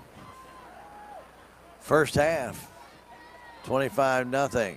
Metcalf gets off a low squibbly punt. It went off the side of his foot, but it's going to bounce. Somebody's over there to get near Unger, and Salem downs the ball at the 40-yard line. I thought he was going to pick it up, but there's nobody there. I think he was looking to pick that thing up, Stan, and then he thought, nah, better not. Well, he's so close to the sideline, Rick, he basically could have picked it up and run out of bounds if he was going to get hit. Sure. Anyway, maybe after his muff punt, he decided, I think I'll leave it alone. Maybe I better let that one stay. Yeah. 4:50 here left to go in the first half. Salem will be at Mountain View Liberty next Saturday afternoon. 2 o'clock start time of that game. They're having their homecoming that day. Oh, okay. So we will be a part of that. Officials call timeout as Mountain Grove burns their third timeout of this first half. They lead it 25-0. We'll come back in 30 seconds. This is Tiger Football on KSMO Media.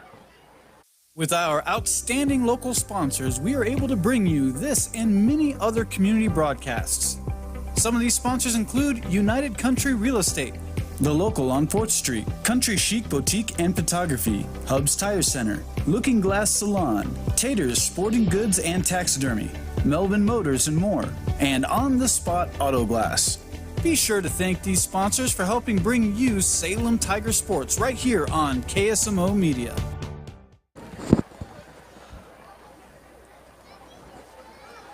We're in the second quarter on Football Friday night.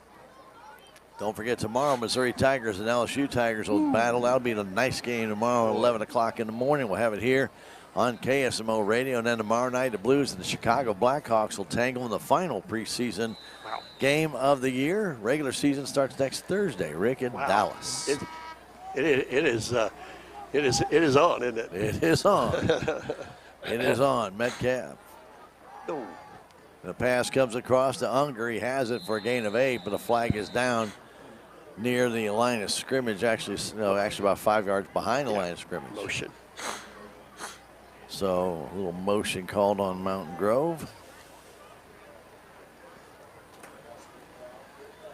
That'll bring that 8-yard catch back. Like it never happened, huh, Stan? Like it never, ever happened. You know, one thing, Rick, years ago, Mountain Grove used to have those big receivers, we remember? Yep. And they would throw those little 3 or 4 or 5 yard passes. They'd just go out, take 2 steps, turn around, get it, and then they'd get a block and go. It was pretty impressive to watch. And that one off to Meddy. Meddy up the middle, has some running room, gets to the outside, back to the inside, back to the outside. He's going to get inside the 16-yard line. All the way from the 46-yard line. I think he's going to get down to about the 12. Let's see if that's where they finally spot him, Rick. 13-yard line. So from the 46 to the 13, if my math is correct, that's 33 yards. 33, yep. And a first down. Man, he got through that line in a hurry, cut to the outside, back to the inside, back to the outside. I will give Mountain Grove credit right now. They're following their blocks and they're taking advantage where they see a little bit of a hole. They're getting through it quickly. Yep. And when they see daylight, they go, Stan. Absolutely. Tiger defense really having a hard time tracking down that speed. E-step, gives that ball off the middle and trying to get to the end zone and getting there. Number 8, Dayton Hook. Hook goes in from 13 yards out, and it's 31-0. Once again, Stan, you talk about weaving in and out, and that's exactly what Dayton did there. Wow. Dayton kind of their fullback guy, and tell you what, Rick, he got that head down, and he just drove. 5'5", 170, Stan. Yeah. Wow. He's a little fire plug. Yep. Snap is back. Dowry's kick, he boots that one good. Right through the middle. And it's 32-0 Mountain Grove in the first half. Woo. So Howery with the extra point. 2 for 4 tonight. Rick, I really think coming off last week's game with Willow Springs, we knew it was going to be a tough game, gamble tonight with Mountain Grove, but I think we thought we'd have a little bit better offense than we're seeing tonight. Yep. Give Mountain Grove credit. They've been watching this offense and talking to the guys here from Big Country 99 who carries Mountain Grove. Yep. They've been studying these new film techniques for Salem, and so they're pretty familiar with where Salem is going to run. And Rick, we talked about this when they first started running at Ava. You got Metcalf running over the right tackle position virtually every time. Yep. And you got Degon running the same spot virtually every time he gets it. So you're not really changing up the look. Yeah, no, then like you say, on defense, you just stay at home. Right. I mean, that's, But you have to remember, we started trying to run this offense in the middle of the season. That's true, yeah. So, they haven't run this very long. No. And trying to come back with that ball was Richter on the kickoff. and brings it back to about the 33-yard line. 1st and 10 for Salem. And again, let's hope that they can try and figure some things out. Campbell trying to go past. Did a couple options here. Worked pretty good for him. Yeah. One got called back on a penalty, but he's not getting a lot of time to throw the ball. But Everett is nimble enough to get away. Yeah. Showing a good arm. He's back under center. He keeps it himself. Trying to turn the corner, and not enough of a fake, and he's going to lose a yard. Well, maybe no gain. Okay. Looks like a favorable spot to about the 32. Now he's going to give him a yard loss. Okay.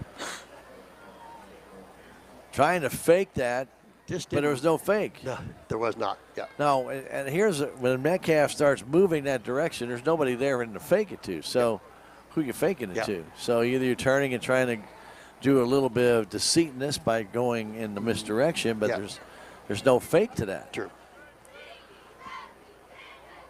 So either Jamal has to hesitate, and then do something different.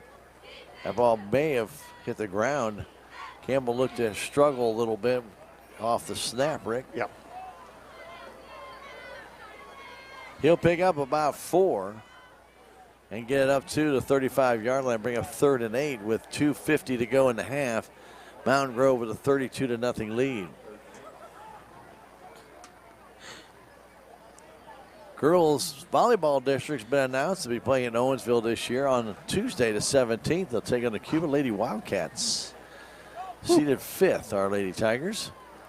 Good luck to Coach Atkinson. First off tomorrow at Licking and then in district play on the 17th of October. 3rd and 8.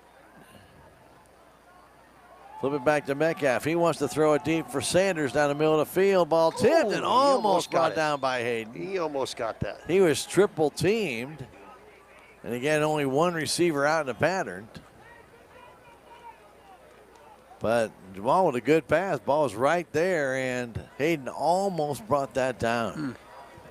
That'd have been a heck of a catch. Yeah, it would have been. Yeah, he was right there, Stan. He got 2 hands on it, just couldn't bring it in. So bring up 4th down. Again, 2:16 to go in the half. This is a position Salem has been in way too much this year, Rick, with little time left to go in the half. And a punt comes off. Here comes Hunger letting it bounce. And he's going to pick it up as the Tigers nowhere near him. Richter was getting blocked but did fight off the block. And then Unger bobbled the ball and had to fall on it at the 25-yard line. He had clean sailing down that left side. Just couldn't get a handle on it out there.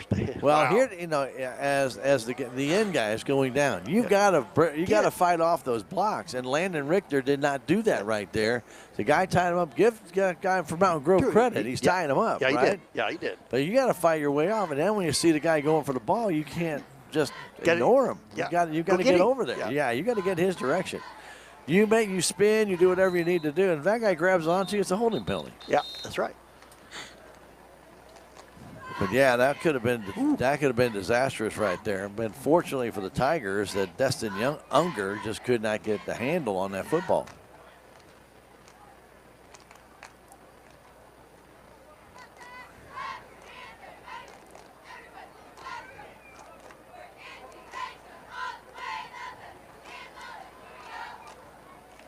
Well, there's some conversation on the sideline over there. Yeah. I'm really not sure of what about. Yeah, we had no clue here. Yeah. But they did stop play.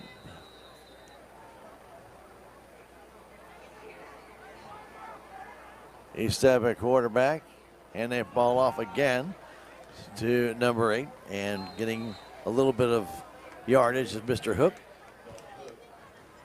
Dayton gets across the 30-yard line to about the 31.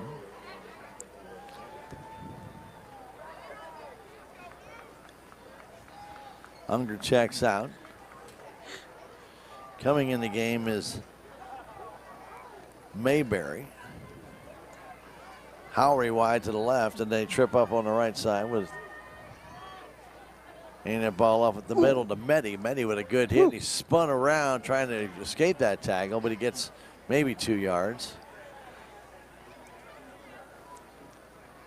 Manny had the hole. He knew it too, and he missed it. It was there, and he missed it. He tried to spin out of that tackle stand and couldn't do it. A nice job by the Salem Tigers to bring him down there.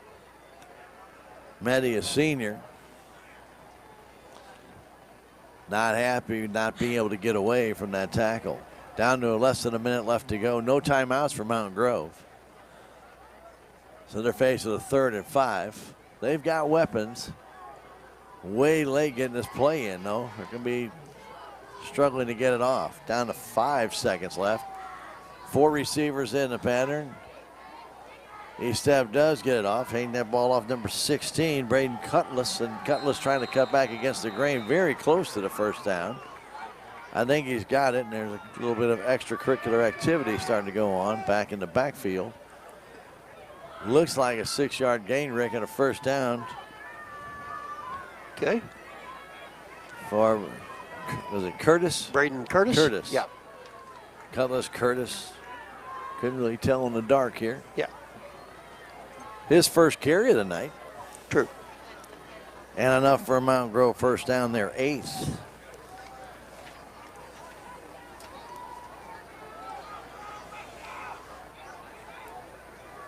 First and 10.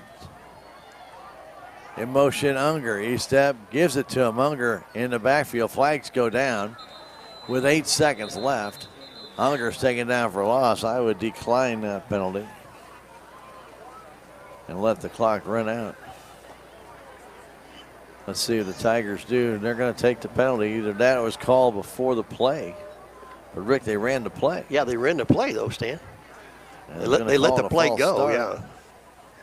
But actually, they shouldn't have, shouldn't let the play go. Yeah. No, they should not have. Well, this will run the clock out, and Mountain Grove has a 32-0 lead as we go to halftime. Our key word tonight for the Ron Copeland blanket giveaway is senior. The word is senior. It's senior night? Senior night. It's senior. So if you write that down when you go to our splash page, KSMOradio.com, you can put that in the keyword of the day, and of course your name and a way to contact you by email or phone number, and we'll be glad to put you in a drawing for that free Ron Copeland nice warm blanket on a night like tonight. You just might need it. That's right. You might need that thing. Or maybe the next couple of weeks you might be needing that blanket. You just never know. Never know. Here at KSMO Radio, 1340 AM and 95.7 online, KSMOradio.com, KSMO Stream Facebook page, and KSMO YouTube. We're going to take a 1-minute break. The band is going to make their way on. We're going to get their routine on. So we'll take a 1-minute break and come back so you can watch the band do their thing. And we return on KSMO, Mountain Grove 32, Salem, nothing. Back in a minute.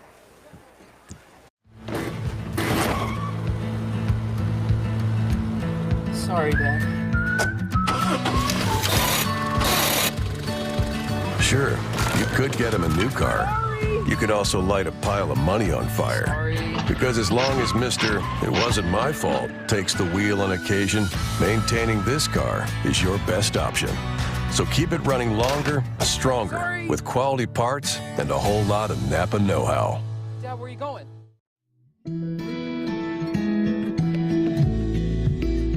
I'm Dr. Tiffany Bland with Salem Memorial District Hospital.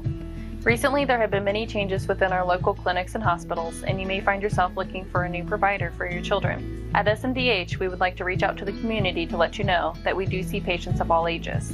Most of our providers are family practice, which means that we have been trained to see well-child visits as well as sick visits. Salem Memorial District Hospital. Every patient, every encounter, every time. The other coaches that aren't happy.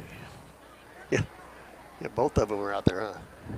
Well, normally at this time when our halftime show would have the Salem Marching Blue, but Salem coaching staff still went out there talking to the officials after the team had left. And there was a flag down, Rick, and I don't know if that was a flag thrown against the Salem Tigers that may be instituted on the kickoff in the second find half. out. Yeah, I don't you're know. right. Yeah, Didn't see anything. Coach Neil Myers is walking off right now to the south side of the field, and the two other Salem coaches are out there talking to the officials as well. So Now the marching will be making their way on again. You're going to be able to watch their routine. You cannot listen to it, obviously, because of the copyright music that they play. We're not allowed to stream that on the internet. Unfortunately, we can't bring that to you. We wish we could. It's just, well, put it this way. If we do it, we're going to get shut off because that's how the internet works. If you are violating without copyright approval and permission, all that good stuff, you can't do it. So we don't have that permission for what the band is playing. That's Therefore, right. We will show you their routine but not be able to air you what they are sounding like. And they do a great job. They Again, I give a lot of credit to band director Craig. He does a great job with them out there. But these kids put a lot of time in. I watched them coming up to the volleyball games. They're outside and they're working. They're trying to get things done. I tip my cap to them. They do a lot of good job. That includes the flag corps, too. We don't want to forget anybody out there. Everybody has their part. So tip of the cap to our marching blue, the flag corps, and our cheerleaders, too. Put in a great job out there as well. We are at halftime at Salem High School football field at Bill Schuchart Stadium.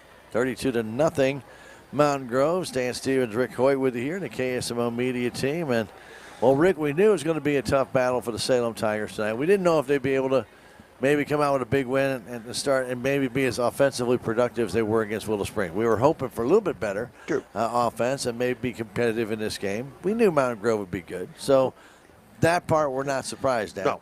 I'm not surprised at their speed. We kind of got warned about the speed. Yeah. Ava told us about that. So they've got some speed. Yeah.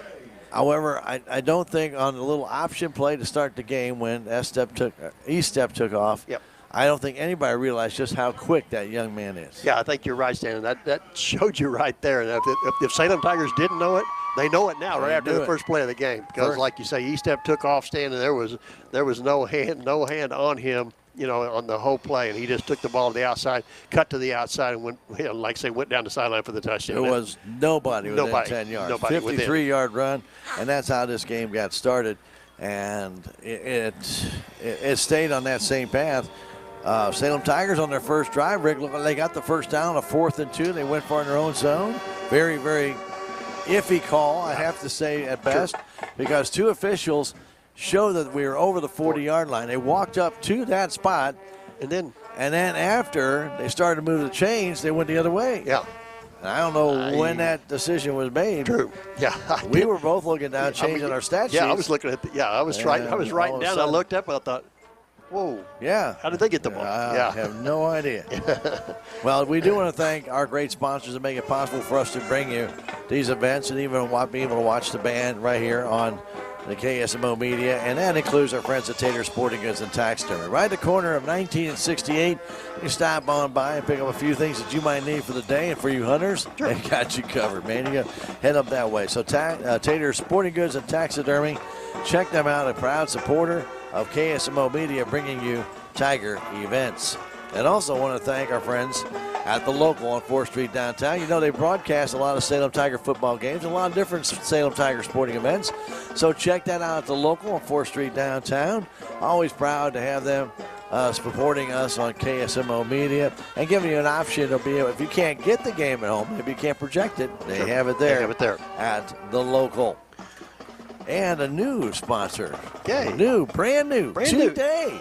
Today? Oh, today. Tell us about it. Well, yeah. Okay. On the Spot Auto Glass is proud to be a proud supporter of KSMO Media, bringing you Tiger events. And, of course, we thank them. On the Spot Auto Glass, their mobile company. You need glass for your vehicle. Bam, they come out and do it. You got a chip for your winning, just give them a call. What are you doing? That's right. Yeah, that's On right. the Spot Auto Glass, a proud supporter of our KSMO media. Well, Rick, got some numbers from that first half to talk about. Which would you like to do first? I'll give you the option since it's senior night. You're a senior. All right. Yes. Let's start out with the Mountain Grovers. Here's Dan. Let's. They started out like saying they've got a ton of yardage as we look at here. Is Mr. E-Step Stan had 7 carries for 136 yards, and Preston Meddy Stan had 4 carries for 62 yards. Kinder Arthur Stan had two carries for 34 yards, and Dayton Hook had 3 carries for 15 yards, and Brandon Curtis Stan had 1 carry for 6 yards. So they ended up with 253 yards of rushing in this first half. Wow. And they had a couple of short fields. Yeah, they did. Yeah, they had one from right at the 39-yard line for a 39-yard drive, and I think that took 3 plays or 2 plays, something of that nature to get in. And then they had another one where Jamal Metcalf had a snap go through him, where he was able to punt the ball after trying to elude 4 different Mountain Grove Panthers, but it actually ended up being a 3-yard net punt. True. So they got the ball back in the 23-yard line. Drew, you're right. And he stepped tonight, Stan. He was putting the ball up in the air. He put the ball up 5 times. He completed 2 passes for 48 yards. So they ended up with 301 total yards of offense in this first half. Wow. A lot of yards. Wow. Definitely got a lot of yards. And for the Salem Tigers, Rick? Yeah, let's start out with the leading carry tonight, Stan, is going to be Jamal Metcalf. He's got 9 carries for 19 yards. Carter DeGon, Stan, has 4 carries for 10 yards. Everett Campbell's got 6 carries for 9 yards. So that's all the offense, folks, and that's 38 yards of rushing in this first half for the Salem Tigers. 8 yards, wow. Wow. Yeah, and nothing in the air, Stan. So he had a couple of he had a couple of passes, couple of incomplete passes, and so no RDs there. So Salem just ended up with 38 yards in this contest in the first half. First downs, as far as we look at it right now, 8 first downs for Mountain Grove in that first half. Salem Tigers had just 1, Rick, in that first half. And penalties for the Salem Tigers, 7 penalties for a total of 47 yards. For Mountain Grove, 4 penalties for 30 yards, 1 turnover. It was a muff punt. That was recovered by Landon Richter, and that was back in the first quarter. Wow. There we go. I mean, that's about it. That's about, yeah, you're right. It is. And really, it has been pretty much one-sided. Mountain Grove got that first touchdown on the first play of the game. First play of the game. The Tigers kind of got, I kind of call, I don't want to say robbed, but the spotting of the ball is so important in football because, first off, it's arbitrary. The 10 yards that they do arbitrary. I know they try and make it as exact as possible. You see the official when they put the ball down at like a 26-yard line, and then they go to the sideline. They try and stay on track. Rick, if there's 1 inch difference, 2 inches difference, right, when they go over there, you're not going to know. But when they go to measure it and they bring those 10-yard sticks out, guess what? That makes a difference. All of a sudden, you got that 1 inch off. Yeah. Well, in this case, the spotting of the forward motion of the ball, where the ball was come to a stop. Moving forward. Yeah. Doesn't matter when your knee hits and your ball's in front of you, it's where the ball is, not where your knee hits. Yeah. And that's what I think is the problem here. They marked down where his knee went down, but the ball was over the line. Yeah, over the 40. Yep. And that's a bad break for the Salem Tigers because I'm not saying that they come back and win this game. True. I'm not saying that. Yeah. But I'm saying you got your first down after a 4th down run. True. That's got to give you a little bit of moving forward. Instead, you just turn the ball over 39, and then they're going to go in and score again. Then they go again. Very, very quickly. And so, it really turns the entire game upside down. Yeah. Really. And early in the contest. Early in the contest. We are at halftime, 32-0, Mountain Grove on top. And as we look back a little bit at the season, Rick, we've seen a lot of growth. We've seen a lot of improvement. I know a lot of people say, well, they're 1-5.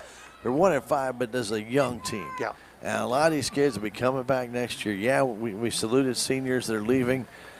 You would hope that this would have been a better game for them. You always do. Everybody wants the best for their kids and wants the best game that they could possibly play. But for these ones that are coming back and to change the aura, to change things, get it back in the positive direction. Salem Tiger football, I got in Salem in '84, and it was just starting to change then. Yep. And then all through the rest of the '80s, through the '90s, and the early 2000s. Yep. There wasn't much a better football program than Salem football Tigers. No, like I say, I mean, that was, and you're right, Stan, and that's, that's where, when you're at your peak, and that's when you're at the top, and that's exactly what you were talking about in those years right through there. And then, like you say, I mean, it's, it's a work in progress. I will say that right now for Coach Myers. He's got his work cut out for him. But, Stan, what I like to see is more of these kids get involved and buy into the system. And I know that this is only just the 3rd game of this new offense, but these kids are learning on the fly. Actually, absolutely. They had, whenever you put an offense in, they had this summer to look at it. Well, now that's out. now you start into the third, in the last 3 games, we're starting a new offense, and it's tough, folks. I mean, it's not that easy just to learn it just on the fly like these Tigers have had to do. So, let's give them a chance. Like I say, let's learn it. Yeah. Let these kids, look at this more this summer, kind of go over things, Stan. And I think that we may see a different ball game. We hope coming out next year. Oh, I'm sure we will. But but we still have this year, and what these young men are doing right now on the field, and I think are very impressive. They're sticking with it. Yeah, and, they are. Yeah. They're not giving up. I really credit them. We've seen a couple hard hits, Carter, Degon, and also you got Metcalf. Both of them took some hard hits and effort. They're not backing off. They're going right back into that hole and trying it again. And that's what you're going to have to see. That's what we have to do. You're going to have to see these guys keep going back out there. Yes, it's not a fun thing to sometimes when you see no opening, you're going to get hit. That's part of football. But, when that opening is there, like we saw against Willow Springs, and these kids would see that opening, and they're learning to read that. Yeah. Just earlier in the game, we talked about it where Jamal made that cut back against the grain. Yep. Okay, that's something early in his career running he didn't do. Yeah. He ran to the hole we're supposed to be in, and that's the extent of it. We are at halftime. We hope you enjoy the marching blue display that we were able to show you here on KSMO. Coach, I should say coach, but band director Gannon Craig does an outstanding job with these young men and women, and they are fantastic. And if you ever get a chance to see them perform, I highly recommend you do so. We are at halftime. We're going to take a 3-minute break and come back. I'll go over the scoring for you when we do that here at the Salem High School football field. Bill Schuchart Stadium, 32 for Mountain Grove, nothing for Salem. Back in 3 minutes. This is Tiger Football on KSMO Media. Duncan Family Chiropractic provides chiropractic care to everyone from newborn to elderly. Dr. Duncan treats wellness, sports injuries, chronic ear infections, pregnancy, and more. Ask Dr. Duncan about your full line of supplements, including Juice Plus and standard processed supplements, as well as pain relief, BioFreeze products.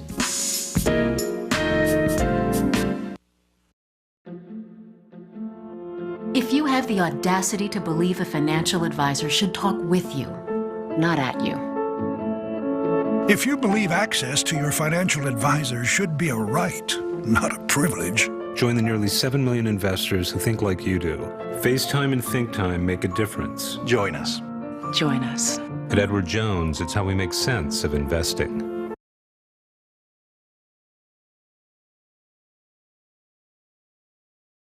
I am a Missouri Farm Bureau insurance agent, and I'm here to talk about life, your dreams, your work, your family, and how you can protect it all with a company that will talk to you with the honesty of a farmer and take care of you with the integrity of a neighbor. I'll make sure no detail is left uncovered so your family can breathe easy. Because just like you, I chose to build a life in Missouri too. I'm a Missouri Farm Bureau insurance agent, and I'm from Missouri for life. Every project is different, which is why Salem Truss uses modern engineering software to design, then construct quality trusses for your home, barn, or business. The size of the job doesn't matter, but the quality of the work does, which is why Salem Truss will deliver their trusses anywhere. Proud to support the Salem community, they're open Monday through Thursday from 7:30 to 4:30 and Friday from 7:30 until 11. For more information, call Salem Truss at 729-9276. Southwest Baptist University campus in Salem provides quality higher education close to home for residents of Dent County and the surrounding areas. The classes at SBU Salem campus are taught in the afternoon and evenings, making a degree attainable for people who are in the workforce or can't afford to go off to get a degree. We offer degrees in nursing, which is an RN bridge program, elementary education. For more information on the degrees and programs, please contact admissions counselor Chris Welch to schedule an appointment as a prospective or returning student. Your legacy. Protect it, prosper, and pass it on. Stephen Patterson, attorney at law, specializes in real estate, estate planning, probate, family law, and business law. A Salem native, Stephen Patterson provides comprehensive representation to clients throughout southern Missouri. If you need assistance, contact Stephen Patterson, attorney at law, at 573-453-2529.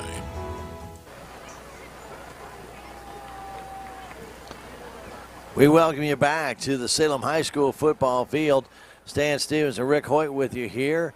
It is senior night, and again, we want to congratulate all the seniors out there. And if it's a tough night. It's one of those nights. People like Hayden Du Bois have been with the team a long time. Hayden Sanders, his first year out.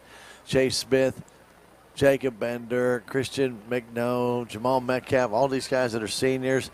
It's just the last home game you're going to play in front of your home crowd. Owen Hamilton, Wyatt Patrick, these guys that come out and do a tremendous job. Wyatt Martin, Trey Parsons, all these seniors, we tip our cap to them. It's been a tough year. We all know that.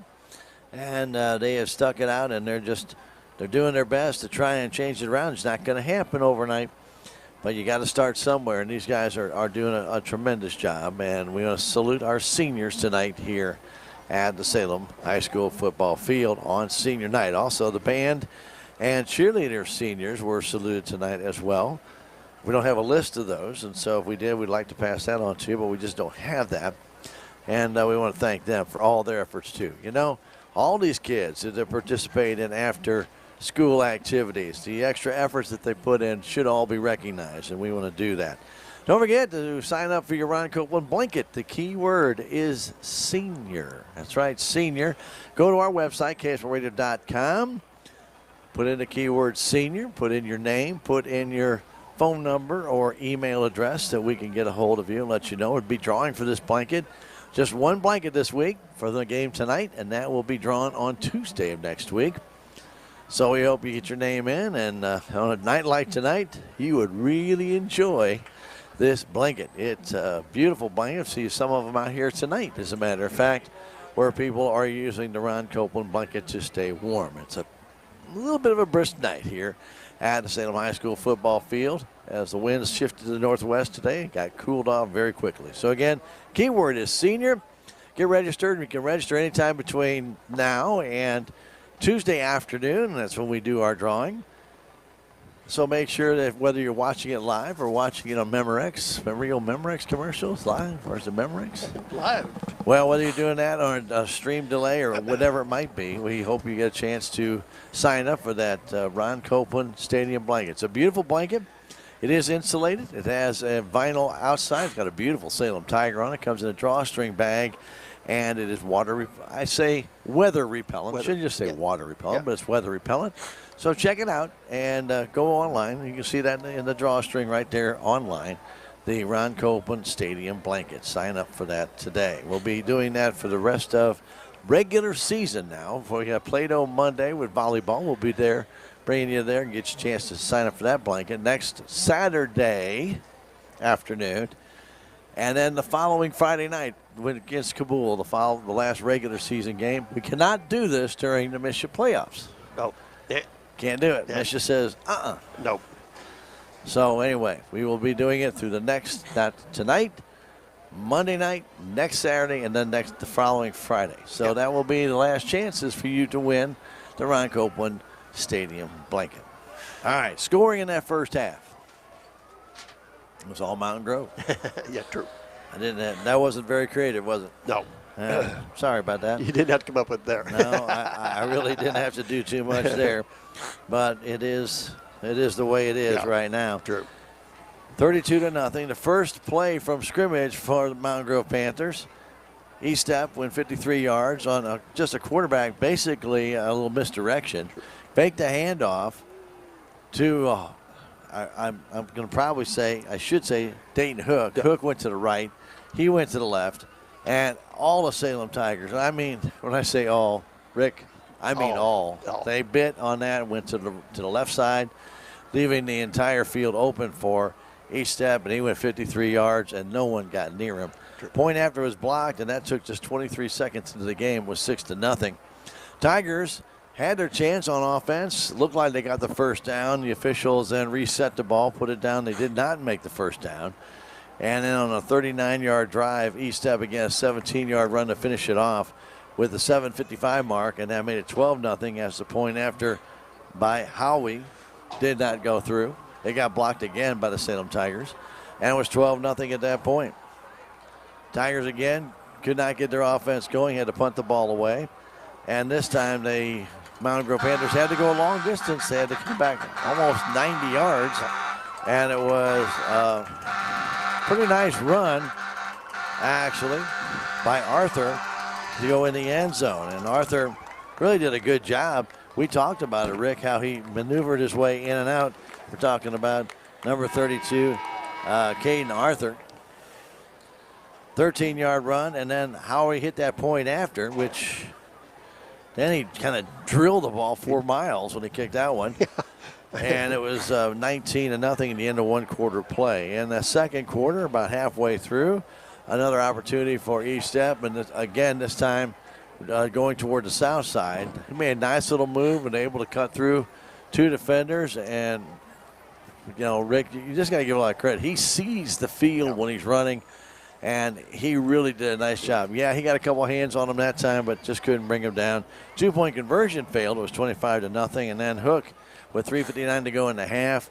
13-yard run, and then the point after by Howie was good. 32-0 Mountain Grove. That's where we stand right now as we get ready for the second half to begin. We're going to take a 1-minute break and come back with the second half kickoff. 32-0 Mountain Grove. 1 minute away from second half kickoff. This is Tiger Football on KSMO Media.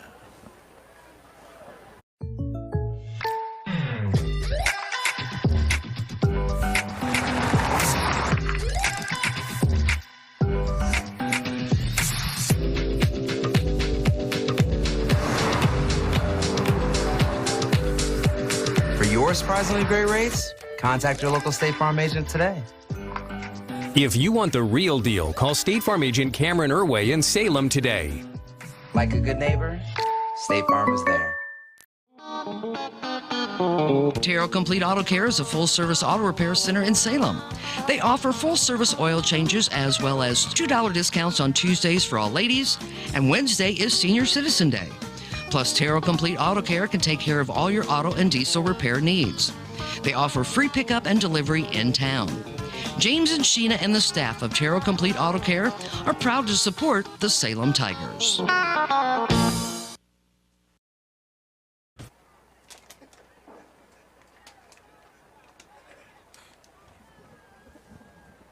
Well, teams are back on the field. We want to thank those great sponsors that help us bring you all your Tiger events, and that includes United Country Salem Realty, Babette Wells, broker owner. I want to thank Babette and the entire staff down there at United Country Realty. Those guys do an incredible job. If you need real estate, there you go. United Country Salem Realty, Babette Wells, broker owner. Also want to thank Ozark Overhead Door. You know, Zane does a great job. He's done work on my door, and of course, he provides you with the Ozark Overhead Door score bug at the bottom of our video streams. Yep. That's why it says Ozark Overhead Door down there. So we thank him. We thank him for Yes, we putting do. that up there and allowing us to give you the score, running clock, all that good stuff. Yep. And thank you again, Zane, for your support Okay, and allowing us to bring you. Okay, here's what the unsportsman. He showed an unsportsmanlike All right. conduct stand. That's what they're talking about. So Salem gets hit with an Salem does? Or Mountain Grove does? Yeah, looks like. Mountain Grove did. I think they're wanting Salem at this end. Yeah. Well, I'm going yeah, sorry to say they're at the wrong end. Okay, I was going to say, well, the it way was against Salem. where Salem's going and where he's walking is Yeah. So whatever happened at the end, we did not see it, but that's where you was talking about that you did see a flag I saw down. a flag go down. Yeah. And I didn't know if it was still left from the motion. True. Yeah. So apparently not. Obviously not. Yeah. Okay. All right. So we are here. Yeah. So Salem will actually Mountain Grove will be cucking off from Salem's 45-yard line. Yeah. They're offsides. Wow. And the ball goes into the end zone, just a little offside. Golly. Wow. How many flags you see go down, Rick? 0. None. Wow. You see the same thing I did.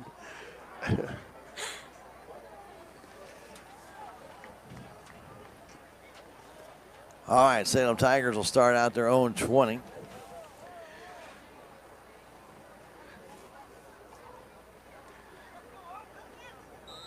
See if we can get some Salem offense going here, Stan. This first Be nice drive. to see Yeah, something. just get a on the drive. I positive. just like to see a drive. Yeah. Or let's just start small. Let's That's get right. a first down, then get another first down, Sure. then get a couple of touchdowns. Yeah. Start making a game of this. Yeah. In a shotgun, Campbell back. He looks to run the ball now as he's all tied up. He's going to get to the outside. He's going to get near a first down, and he might even have it, Rick. Okay. I think he does. Did he get it? I think he does. Good. And he does. Back in the shotgun. Everett didn't have a lot of time, but was able to escape. And gets the first down across the 30-yard line. Pressure by Mountain Grove, but they left him a little lane, and he was able to take it. True. Two receivers to the left side, Sanders and Metcalf. Ragsdale off the line to the right. In the gun again. Back to throw. Fires that ball out, and it's caught by Sanders, and he's dropped it. Caught it, dropped it. I think he started moving up the field just a little too soon. Yeah, I think he just took a peek, Stan, a little too quick. Yeah. Ball was right there. It was. To bring up 2nd and 10. That would have been very close, if not another first down. And Tigers changing up the wing tee a little bit right now. Throwing some diversity out there. 4 receivers in the pattern. That man on the end is not on the line. That should be a penalty, but none called. Not much happening there. Nice loss.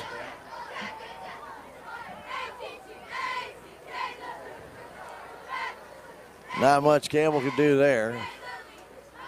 Got 4 guys in the pattern, Rick. You got to have those guys block up front, give you a little time. True.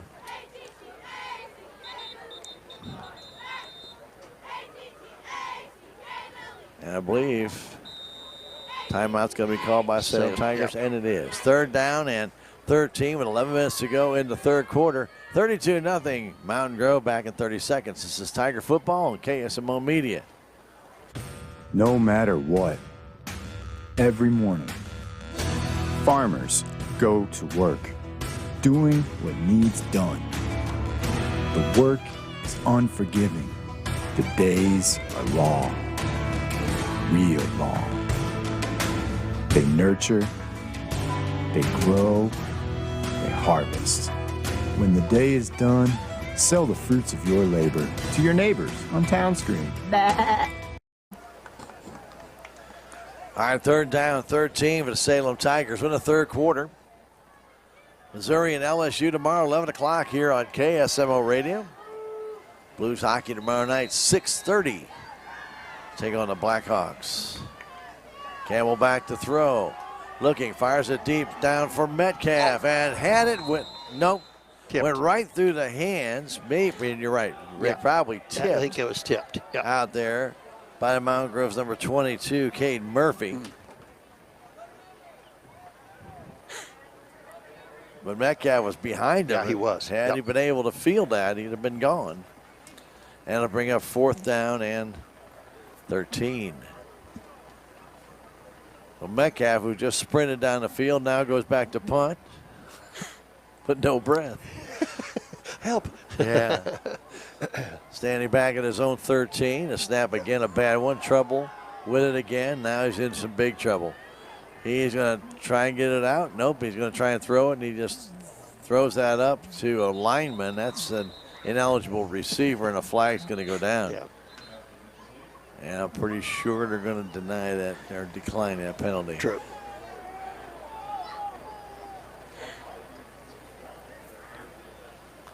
So he threw it at a lineman, number 63 for the Salem Tigers, and that's not a number as reception. That's Owen Hamilton. So Mountain Grove will take over 1st and 10 at the 27-yard line. That's 2 bad snaps tonight on punts. Yeah, just didn't get it up, Stan. This, kind of a grounder, huh? And the sad part about it's a short hop grounder, so it's coming in, sure. not giving you a big hop, it's giving you a short hop, and Jamal struggled with both of them. Estep will hand that ball off, and getting a big hole is number 1, Medi. Medi cuts back against the grain, gets inside the 10-yard line. He'll be at the 8, and that's going to be a first down for Mountain Grove. Gain of almost 20 yards. I want to say 19. Okay. First down for the Panthers. Eddie's quick. They've got some speed. Yeah, they do. No doubt about it. No doubt. Rick, when he was going through that line, I'm thinking there ain't nobody going to stop him. And then he kind of cut to the middle. I didn't really understand that. I didn't. Why went back to the middle. Handoff. Trying to make his way through number 8, and that's Hook. And Dayton's going to get inside the 9 to about maybe a yard gain. Okay. Second and goal from the 8. Hamilton brought him down. Now they move a little bit closer to the 7. Just keep itching that ball up and itching that ball up. Yeah. I guess just cold and just keep walking. I know, yeah. Just keep waddling out there and see where the ball ends up. Oh, boy. Cool night here in Dan County Cool on night. this Football Friday night, senior night. Nice crowd on hand for the night, though. East-step rolls to his right. He may run this one. He looks like he wants to throw it. He does. Intercepted by the Tiger Sanders. He read that perfectly and baited him. Yeah, he Hey, baited trying him. to turn the corner, and we'll get up to the 15. Well, that kind of There you go. reminded me of a Dillon play at St. Genevieve, doesn't it? Oh, yes. Bait, let the guy throw and just step in front and take it. He ain't going to throw it. He ain't going to throw it. Yeah, he is. I'll take this one. Yeah, Yeah. that's exactly what Hayden did there. Hayden, Nice job. Nice job. So the Tigers have the ball at the 15-yard line. Sanders, the interception, right at the end zone right It away, was. right Yep. at the goal line. Yep.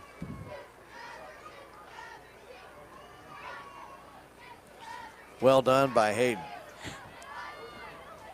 Back in that wing tee and trying to get outside to Metcalf, and no room there. Nothing he gets there. nothing.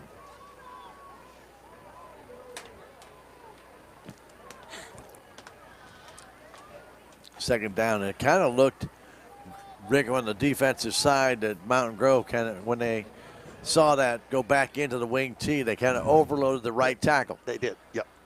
They got big number 30, Carson Allen out there, 6'4" and 230 pounds. Yep. And he stepped in right over that tackle, and I mean, he filled that hole up. Yep. Degon in motion, going back is Campbell. Campbell now breaks up through the middle, firing the ball deep down the field for Sanders, and right through his hands.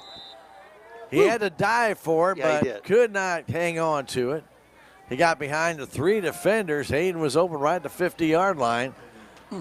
And I'm not sure, Rick, if it went through his hands or maybe it got tipped. Could have been. Yeah.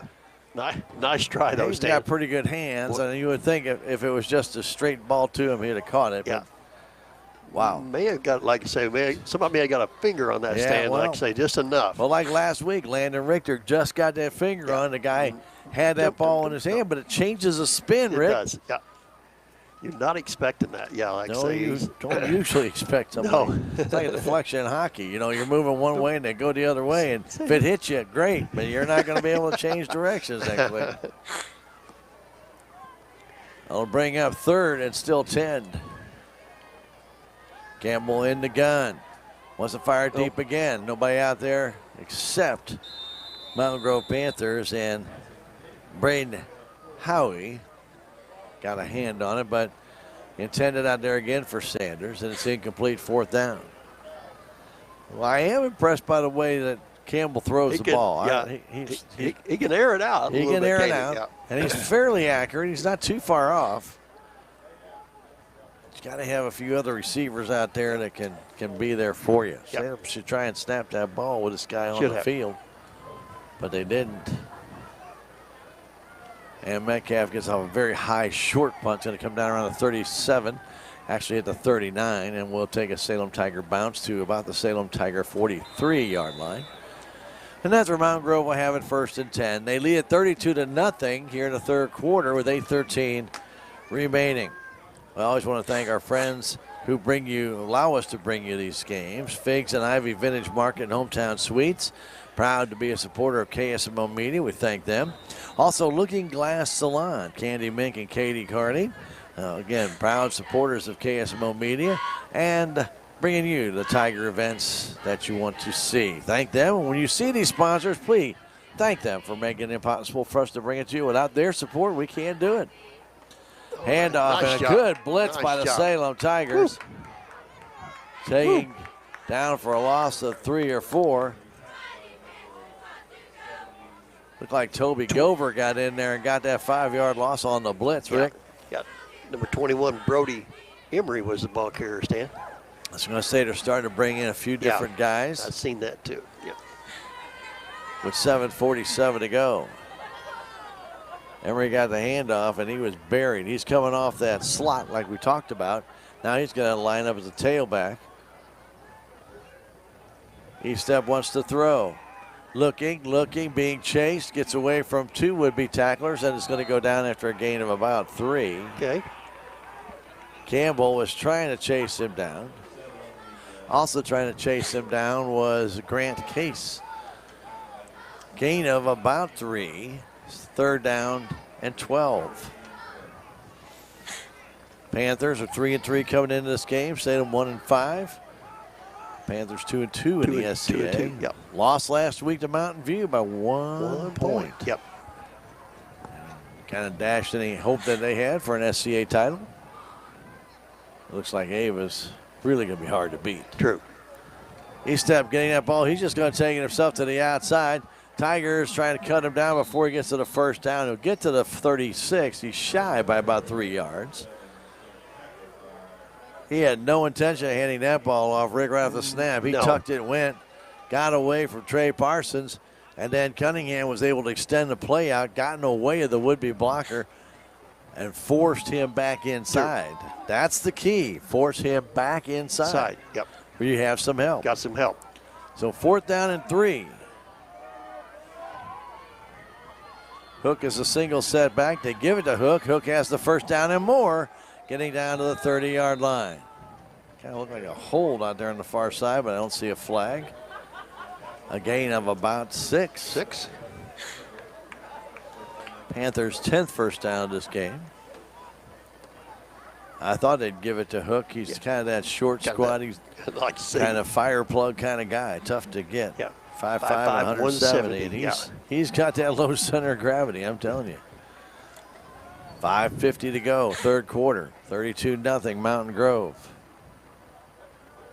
Again, 2 tailbacks flanking. E-Step. He's going to run to the outside, and Parsons throws him down. Yeah.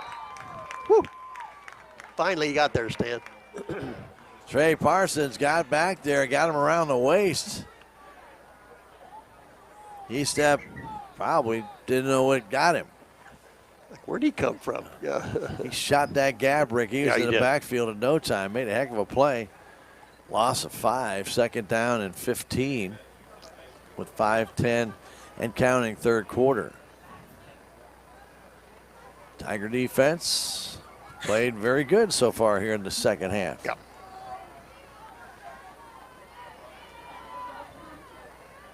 In motion, Arthur. They give it to him, trying to get to the outside. Again, they got some good blocking out there, and Arthur's going to get the 1st down and more. He just kind of ran over Landon Richter and carried him with him. From about, let's see, they're marking him at the 14. About a 20-yard gain, Rick. Okay. From the 34, another 1st down.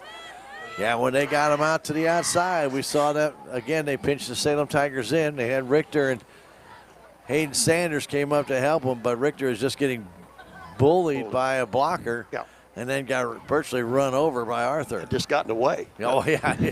Landon's not a real big guy, but, you know, he's going to try and hold his own. That's but right. when you got 2 guys on you, it really makes it kind of tough. Little inside out, giving it to number 8, Dayton Hook, and Hook will get down to the 11, maybe 12-yard line. They're going to mark him closer to the 12. Okay. Gain of 2. 2nd down, 8 yards to go. We're in the 3rd quarter. Mountain Grove with 3 first quarter touchdowns, 2 more in the 2nd. They lead it 32-0. Howie coming wide to the right side, Unger wide to the left. I wonder if they're going to pass the ball here, True. Rick. Whoa. Back to throw is E-Step now. He's going to get taken down for a loss. Back to about the 16. That'll be a loss of 5. They'll bring up 3rd and 12. He wanted to throw. Yeah. Didn't have enough time, did he? Well, no, he got the ball, and Tigers actually were in the backfield very quickly. Yep. And then E-Step tried to roll to his right, could not outrun 3 Salem Tigers, and they got him down. They go trips to the left side. Hook, the single setback. A little option play here for E-Step. Sees the opening. E-Step toward the end zone. He'll be taken down very close to a first down. He may have it near the 4. Let's see if that is enough for a first down or if they spot him down closer to the 5. Very close, Rick. Close. They're going to measure it, Stan. Yeah. 12-yard gain for E-Step. But to bring up, if they don't make it, to bring up a 4th down. If they do make it, it'll bring up 1st and goal. Yeah. Want to thank our Country Chic Boutique and Photography friends for helping support Salem Tigers and KSMO Media bringing you these events. We always appreciate all the efforts of our fine sponsors, and we hope you do too. Visit them if you can and just tell them, hey, thanks for allowing us to be able to watch those games in the comfort of our home or wherever you are, maybe on the road or on vacation, maybe in California, wherever you might be. Wherever you may be, yeah. You know, you'll be able to keep up with the Tigers, courtesy of these great sponsors. They make it possible. All we do is just come here and do the games. Yeah. That's it. We try to every minute do the of best it. we can do, Loving right, Stan? every minute. Well, yeah, we try. We try. We Yep. try. And hopefully we can bring you good news. Yeah. Right now it's 4th down and inches. Yeah, you're from right. the 5. Inches, you're right. Inches. And now is that timeout being called that I see? Yes. Or is it a flag? Timeout called by the Salem Tigers. 3:13 to go in this 3rd quarter. It's 32 for Mountain Grove. Nothing for the Salem Tigers. Back in 30 seconds. This is Tiger Football on KSMO Media.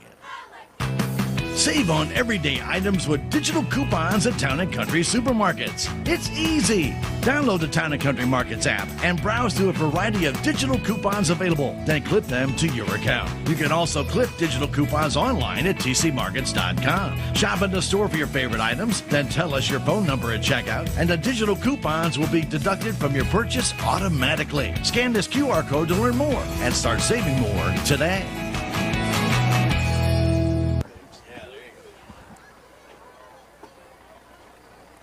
Here at KSMO, want to hope and pray that everybody has a good weekend, a very busy weekend here in the area with, community-wide yard sale tomorrow. You got Rose Holland Trout Derby going on. You got Miners Days in Viburnum.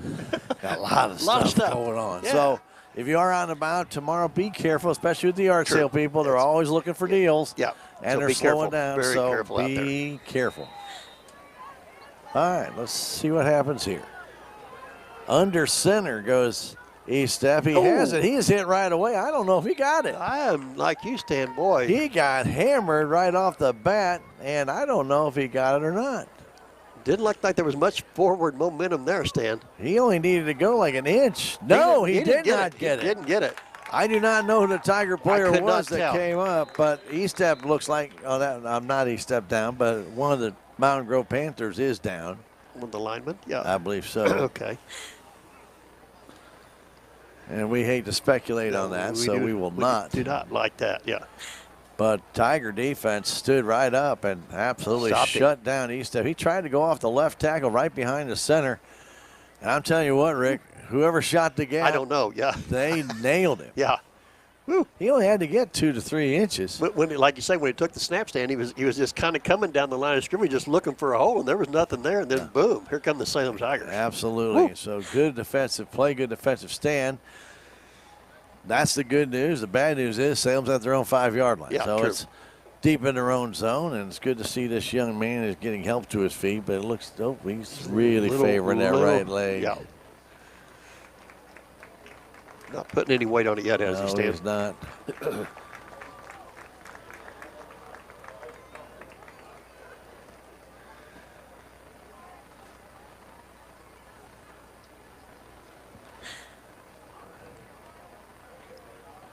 I think it's number 63. 63. Rick. Peyton Meddy. Peyton Meddy. Okay. And it's his right leg that he's never, really favoring. He never put any weight on it all the way off, Stan. No, he's not. He's getting help from a coach and another player to get him over to the bench. Yeah, Let's just hope it's a stinger Yeah. on the knee or something of that nature, or maybe the ankle. Yeah, but we hope so. Just hope he's not hurt. True. All right, 1st and 10. Salem Tiger offense back at their own 5-yard line. They'll go back to the wing tee and try and figure out a way to break through this Mountain Grove defense. Getting outside to Metcalf. Turn that corner. Metcalf's got the first down and more. Goes out of bounds near the 20-yard line. There we go. Might be about the 19 or so that they force him out. That's a 13-yard gain for the young man. A first down for the Salem Tigers. And Rick, that's the first time we actually seen the wing tee go outside, all the way outside. Finally got all the way out. Yeah. On the near side of the field. There's not a lot of room to go. True. Yeah, that's on the near side anyhow. Yeah, Jamal was able to turn that corner. Staying in a wing tee. In motion, Degon. They throw it outside. He's going to try and just run over some people, and he does for about 3 yards. Maybe 4. See where they put him down at, Stan? It'll be about near the 23-yard line, Rick. So about a 4-yard gain. Okay. Second down, and we'll call it 6. 2:45 to go third quarter. 32-0 Mountain Grove, but it's been a different game in the second Seemed half. like we've kind of settled down a little bit, Stan, and kind of settled in, don't you think? Big plays on defense. The interception by Sanders. Nice goal line stand there. Yep. Campbell goes under center. On the option, keeps it himself, cuts up the field. Nice run for Everett. Gets very close to a first down. Probably going to be third and short. I think he's about 2 feet short, Rick. Okay. From where I could see. Nice run, Stan. It was a nice run. Yep. Had Metcalf as his pitch back man if he wanted to. Yep. We haven't seen that part of the option out of the wing tee run No, we yet. have not. Yeah. And I say, and this is why we were talking at halftime. This is all so new. You got to get used to doing this, and the guys haven't had enough time to practice on the repetition side, Rick, to make it happen. Yeah, that's right. All right, third and about 1.5 feet. And they give that ball to Metcalf, and Jamal's got the first down and more. He'll get over the 30-yard line. They gave him about 3. Okay. That's what we was talking to Coach Myers there in Tiger Talk, Stan, and we was talking about, we want to get things, and you before you move on to something else, you want to make sure that you're doing the first things right. And that's then, right. Once that you get that accomplished, then we can move to the next step, and then the next step, and that's exactly what these Salem Tigers are trying to do. Sure. Everybody wants something new. Right. But if you don't do the old right, you can't do the new. That's right, yeah. Or make it efficient. That's true. Give it to Degon. He's got some running room. Degon breaks through. He's to the 40-yard line, to the 50, and he's being hauled down near the 45-yard line. There we go. A nice gain of almost 30 yards for Carter Degon. Make that 25. I think we'll spot him down at the 45-yard line.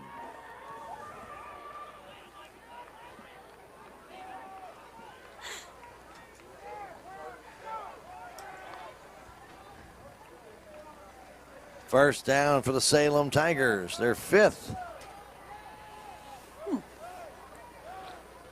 Lost our monitor? We did. All right, Stan, here we go again. I don't know.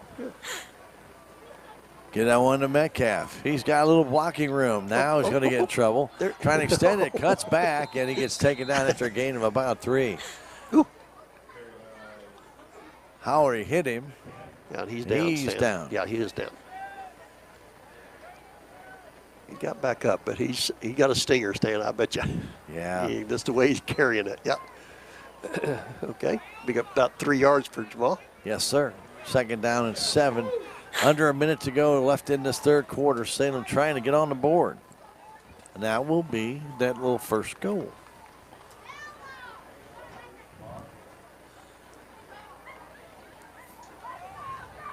Second down, 7 yards to the far hash mark. Big run by Carter Degon. He goes in motion again, and they're going to flip it back a little too quick. We moved, yeah. A little too quick. Yep. And for Salem, that's their 9th penalty for 67 yards. 67.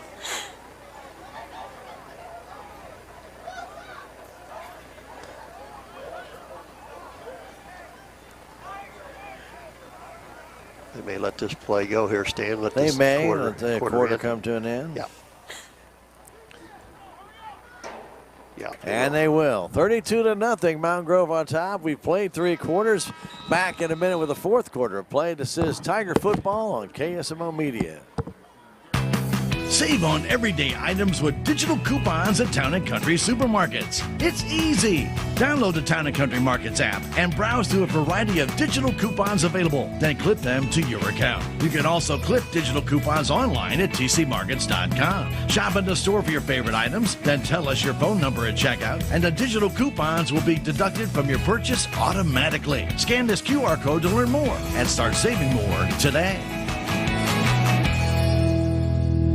Mid-Ozark Animal Health Center in Salem is here for all of your veterinary needs. From your house cat to a herd of cattle, Dr. Cunningham and her expert staff are here to help. Mid-Ozark Animal Health Center is committed to providing your animals with the highest level of care and support. Schedule an appointment today for checkups, boarding, surgery, supplies, or even 24/7 emergency services for established clients. Stop by or call in today and get the veterinary care that your pets deserve.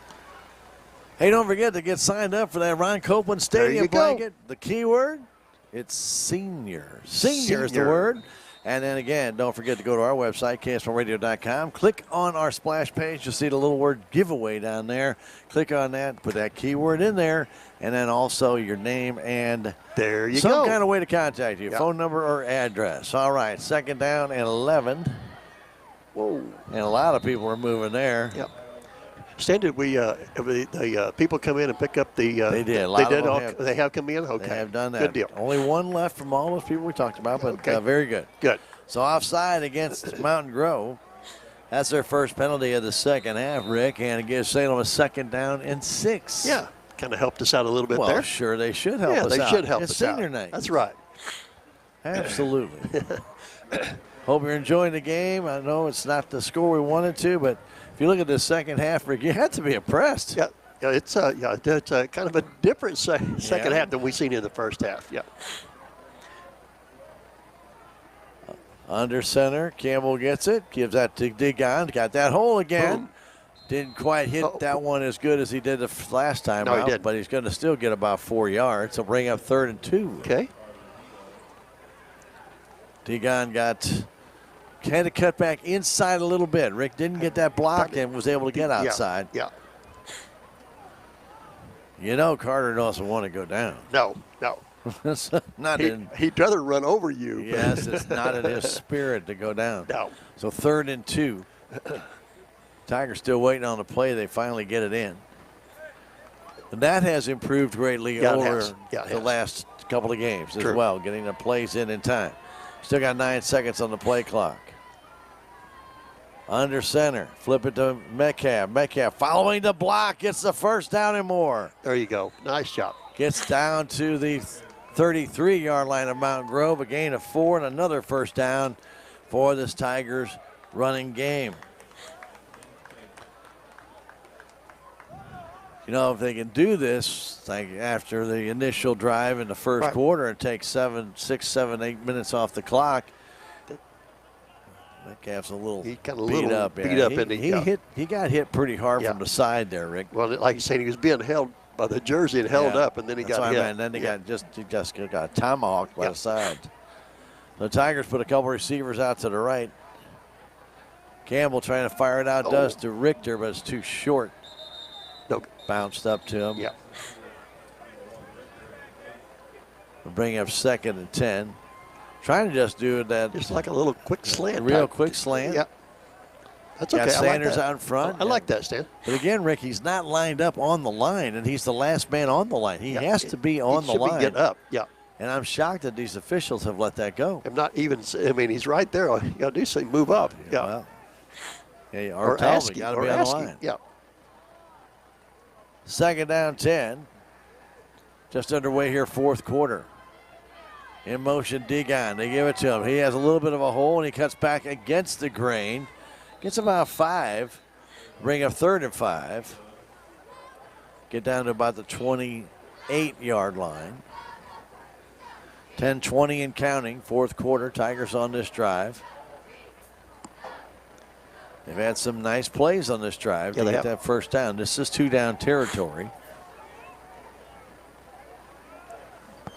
Better than that 38-yard first half, Rick. True. Nice to see something happening here. So 3rd down. Again, we're calling it about 5. And Campbell, nice move to read and then take it himself. Very close to a first down. I think he's got it too, Rick. But I do too. It'll all depend on the spot. And the one guy on the far side I don't think has him. This guy on the near side does. Yeah. And there yes, they give him the first down. That was a heck of a read by Everett Campbell. Well, he seen it when he finally did see it, and he took off for it, and that was a nice read. That little hesitation, Rick. He just planted that right leg and cut up, and was able to get that extra couple of feet that was necessary for that first down. So 1st and 10, 23-yard line of Mountain Grove. Turn around to Degon. Degon gets hit, now gets hit again. Is smothered by a bunch of Mountain Grove Panthers as he tried to get to that, trying to cut inside again. Yeah. Carter's a little slow in getting up, but he got pounded. Yeah, he got hit hard, and there. then he got hit from behind hard. He's going both ways, guys. Anybody out there watching? He's playing defense. He's playing offense. Yeah, he's feeling his oats right now. He felt that one, didn't he? Yes, he did. It's part of football. People say, well, you got 30 seconds to rest. 30 seconds to rest when you get hit like that? That's not quite enough. That ain't time. enough. Yeah. 2nd down and 10. In motion, Metcalf. There's the pitch to him. Can he cut against the grain? No. Mountain Grove is waiting for him. Too many people out there, yeah. Carter still trying to walk that off, Rick. Metcalf got out there, but 3 Mountain Grove Panthers waiting for him. That one just took a little too long to develop. Yeah, it did. Where you pretty well knew Everett was going to pitch it. So Carter's going to check out right now. Yeah. Yeah, like I say, that was excellent defense. Like I say, that the Mountain Grove Panthers have, 4 guys almost out here on the outside. Right. Cooper Horning came up from his DB position, was waiting for that. 3rd and 10. Campbell back to throw. Sanders is open. Now he went the other way. Sanders did a little down toward the flag. And Rick, had he gone on the post pattern like he was, it looked like initially was, he might have had that. Yeah. Like maybe not on the same page there, huh? Yeah, he was initially open, going deep, and then he tried to cut toward the sideline, and then the ball was overthrown. Yeah. So I don't know what happened there. Yeah, I don't either. Yeah. But anyway, Hayden was open for that split second. True. Unfortunately, they're not on the same page. 2 receivers to the right. Cunningham, one of them. Metcalf at the tight end. Little blitz set up. Metcalf coming across, gets that, and he'll run out of bounds at about the 19-yard line, but it'll be way short of a first down. So Mountain Grove will take over. 1st and 10 at their own 19 with 8:03 to go. They lead it 32-0. And East Step stays in the game, Rick. Tiger defense has played good here in the second half. Well, Carter Degon is back in the game on defense. That pass play was about 4 yards, right? Yeah. Instead? Okay. Well, Unger was checking out, and he goes checking back in. 1st and 10 with 8 minutes, 3 seconds to go. We're in the fourth quarter. East Step coming in motion. Arthur gives it to Arthur. Arthur gets around that corner. Degon trying to catch him, can't. And now Sanders has to bring him down to 40-yard line. A gain of almost 20 yards. And they're going to give him an extra couple yards where Sanders is able to bring him down. But it's going to be a 23-yard gain. First down for Mountain Grove. 7:53 and counting here in the fourth quarter. Carter Degon was just about a half step short of taking him down for maybe a gain of 4. Yep. Just couldn't get there. And that's when you start to see the effect of going both ways, and now you're in the fourth quarter. Now you're, yeah. You're getting a little tough. exhausted. Yeah. Unger wide to the right in that slot. Hand off to Hook. Hook trying to dance his way through, and the Tigers just can't pull him down there. Arthur gave him a little push, a gain of about 3.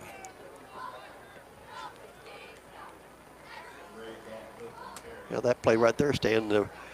Ray Cunningham forced him back to the inside. He had the outside cover. He did push back in for help, and Joe Griffith came up and got a piece of it. But again, a good push by Arthur. And we saw that assist call against Salem last week, and he just did the same thing, exactly the same thing, where he got behind and just kind of we got bull called pushed against, him. called against us last week. And I didn't understand that call at all. No.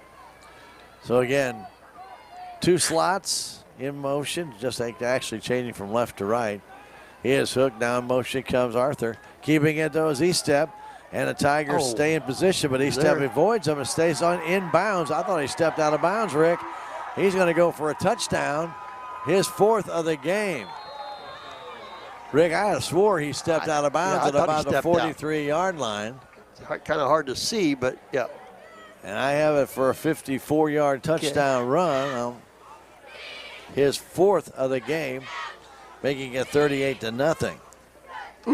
Like you say with the players, but like say it looked to me like that it was very close, but it was hard to see with the on the sidelines here with the players standing there, but I thought he did too. Or if not, he was very close. Well, yeah, I'm almost sure he did, Rick, but it'd have to be right on the line. But like I said, it was a gap right between the players, and it looked like his foot was right on the white chalk. Yeah.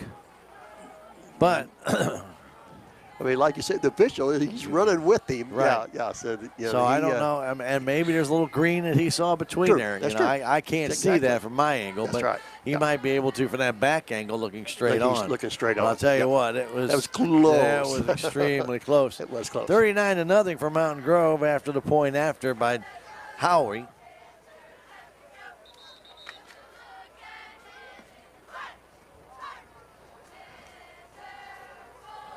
So Mountain Grove has increased their lead, their first touchdown to second half. 39-0, and then we'll have a robo clock here the rest of the way. Yep. Unless Salem scores. True. And brings it back under 35. Right. Well, let's give credit. That was a nice drive by Salem Tigers. Yep. Able to put the ball in their offense's hands for about 5 minutes. Yep. They've held the ball. Defense has held pretty well. I think they're finally just starting to wear out. And Dowry will kick this one deep. Going back is Bender to get it. He has it at the 12-yard line. Bender gets hit and taken down at about the 24. Well, I give credit to that young man. Jacob Bender, 5'9", senior. On senior night, gets a chance to return the ball. True. You know, I've not seen Evan Mendenhall tonight. I have not. Yep. And I didn't really look for the bench on that side. I never really looked over there, but I did not see him. See if he's, he may not even dressed out.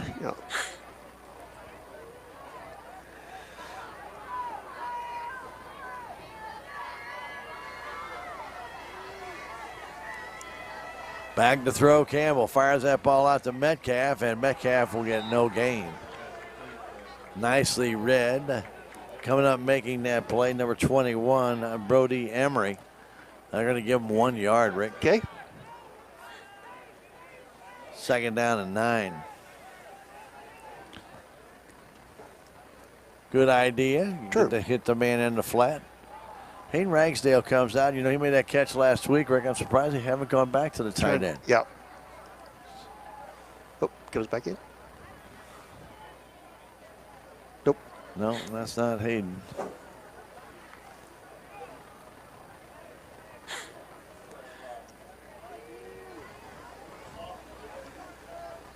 Tigers at 2nd and 9.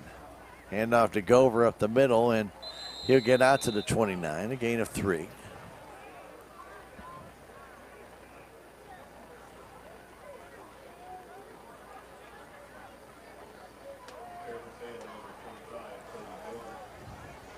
Tigers with some injuries out there. They got guys on the bench that obviously can't play. Okay, yeah.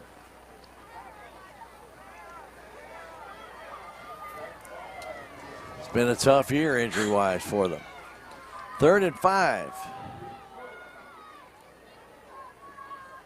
Flipping it back, trying to get outside. Metcalf, he's going to get just absolutely swallowed up by about 5 Panthers. He never got to the outside, never got the hole on the inside, and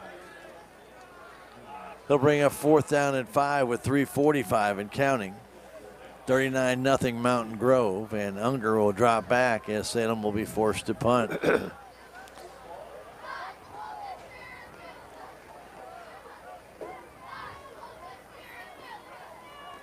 Metcalf a little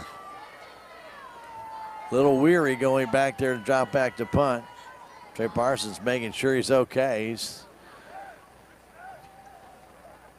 gets the ball and snaps and gets off a decent punt. Going to come down around the 45-yard line. Takes a big Salem Tiger hop down to the 30. 29, and that's where it'll stop. Yep. Picked up there by Owen Hamilton. He gives it to the official, saying, "Thank you, sir." Here, you take it. 3:01 left to go and counting here. Salem Tigers and Mountain Grove Panthers, all Panthers tonight, 39-0. Salem will be at Mountain View on Saturday afternoon, Rick. It's their homecoming. And that game gets underway at 2 o'clock next Saturday. We'll be there to bring it to you on KSMO Media. Not normally playing those Saturday afternoon games. I think the last one was that playoff game we played up in St. Louis. Yep, I think so. There you go. So we haven't played a one in quite a while. No, a couple of years. Yeah. So Mountain Grove Panthers back on offense with 2 minutes, 20 seconds to go. We'll see if they make any changes, though I didn't really see any. Yeah, but now they're bringing in Howie as their quarterback, and now flags go down as they run out of time. Delay a game on Mountain Grove. Took it down just a little too much, didn't they? Well, here's the thing. When it's a running clock like that, they immediately start to crank the clock as soon as the ball is down. Yeah. So as soon as that ball's set by the official, and then when Owen gave it to him, they said it quicker. You got to go. You got to go. Yep. So Braden Howie, he's a junior at 6'4". He's been a receiver behind Estep. He is their quarterback right now. Take the snap, hands that ball off, and a big hole up the middle for number 16, Braden Curtis. And Curtis will get out to the 40. That's a gain of about 16 and a first down. Mountain Grove's 13 first down of this game.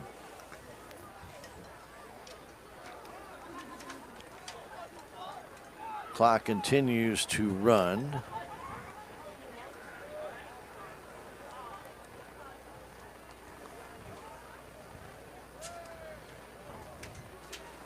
Down to a minute to go. So there'll be a couple plays left. Unless they do something different. Howie's just going to take a knee. Yeah. And that's nice to do. You don't need to add anything more to these stats. We all know, Rick, there have been some teams we saw earlier to this year. St. James. Yes, we did. Continue to try and do different things.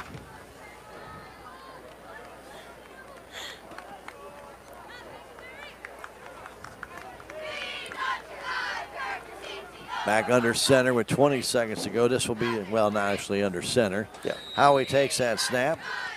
And that's going to do it. The Salem Tigers fall to 1-6, and Mountain Grove goes to 4-3 as they come into Salem on senior night and defeat the Salem Tigers by a final score of 39-0. Not exactly, I know, what the Tigers wanted to have, Rick, but again, we saw some speed here that we always say you can't teach speed. No, you cannot. And got to give credit where credit's due. Mountain Grove played a good game, came out here, and were able to get the score built up early, and then they controlled the pace of the game. But I do want to say the second half, Salem Tiger defense really came out to play, holding Mountain Grove to 1 touchdown. That was late in the fourth quarter, so you got to tip your cap there. They played very good, a goal line stand. They had an interception, and I thought that they played an exceptional second half, even though they lose 39-0.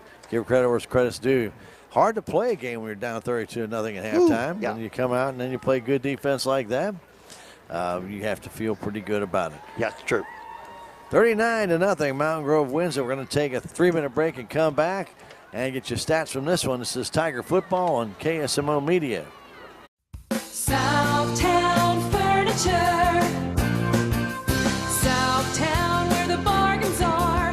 We've got everything from furniture to appliances. Quality floor covering. We won't be undersold, you'll see. To you, that is our guarantee. Southtown Furniture, where the bargains are. Salem Memorial District Hospital believes that our community deserves the very best healthcare one could offer. We understand that all physicians need the highest quality images to thoroughly treat each situation. With you in mind, Salem Memorial District Hospital has brought these services home, and that includes our new state-of-the-art MRI. Don't waste your time and money driving long distances. Let us take care of you here at home. Salem Memorial District Hospital. Every patient, every encounter, every time. Progressive Ozark Bank's debit card is now ready for your smartwatch or phone. It's compatible with Apple Pay, Google Pay, and Samsung Pay. Just upload it to your mobile wallet and go. No more fumbling to find your card when you're in a hurry. Just tap and pay. Simple, easy, and secure. That's the progress of local banking. Progressive Ozark Bank, FDIC insured. Where people matter. There's a place for do-it-yourselfers with everything for your car or truck. Stop by K&H Auto Supply where you'll find Park City conventional oil, 5 quarts, and a microguard filter for only $26.99. A Schumacher 1.5 amp battery charger maintainer priced at $45.99 or a 6 amp battery charger for $64.99. K&H Auto Supply right here in Salem. Park City. Yeah, Park City. Park City.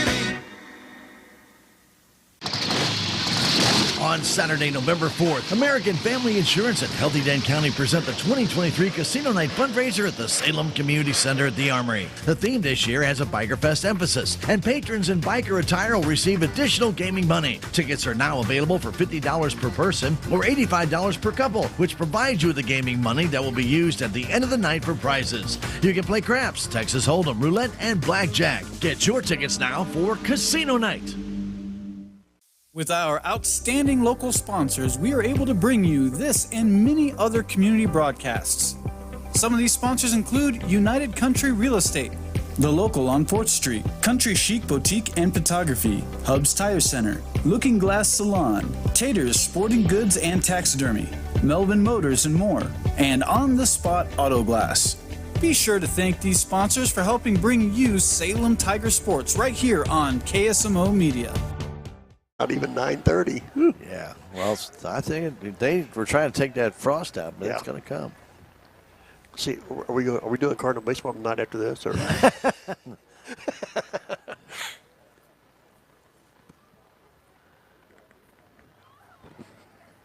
At KSMO Media, we appreciate you being back.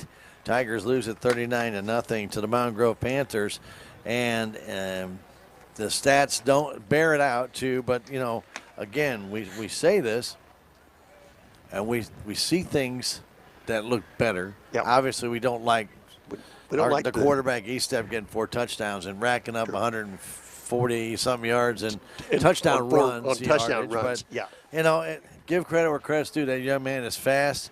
He's very elusive. He's a sophomore. He's got a lot more growing to do. Yeah.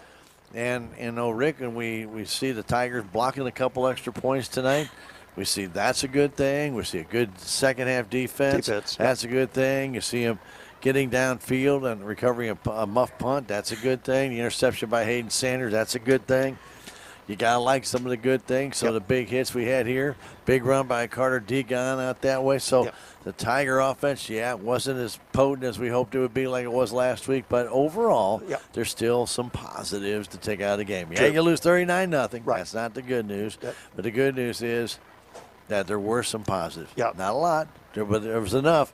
You watch it grow slowly, and just keep going. But, again, 39-0. You fall to 1-6.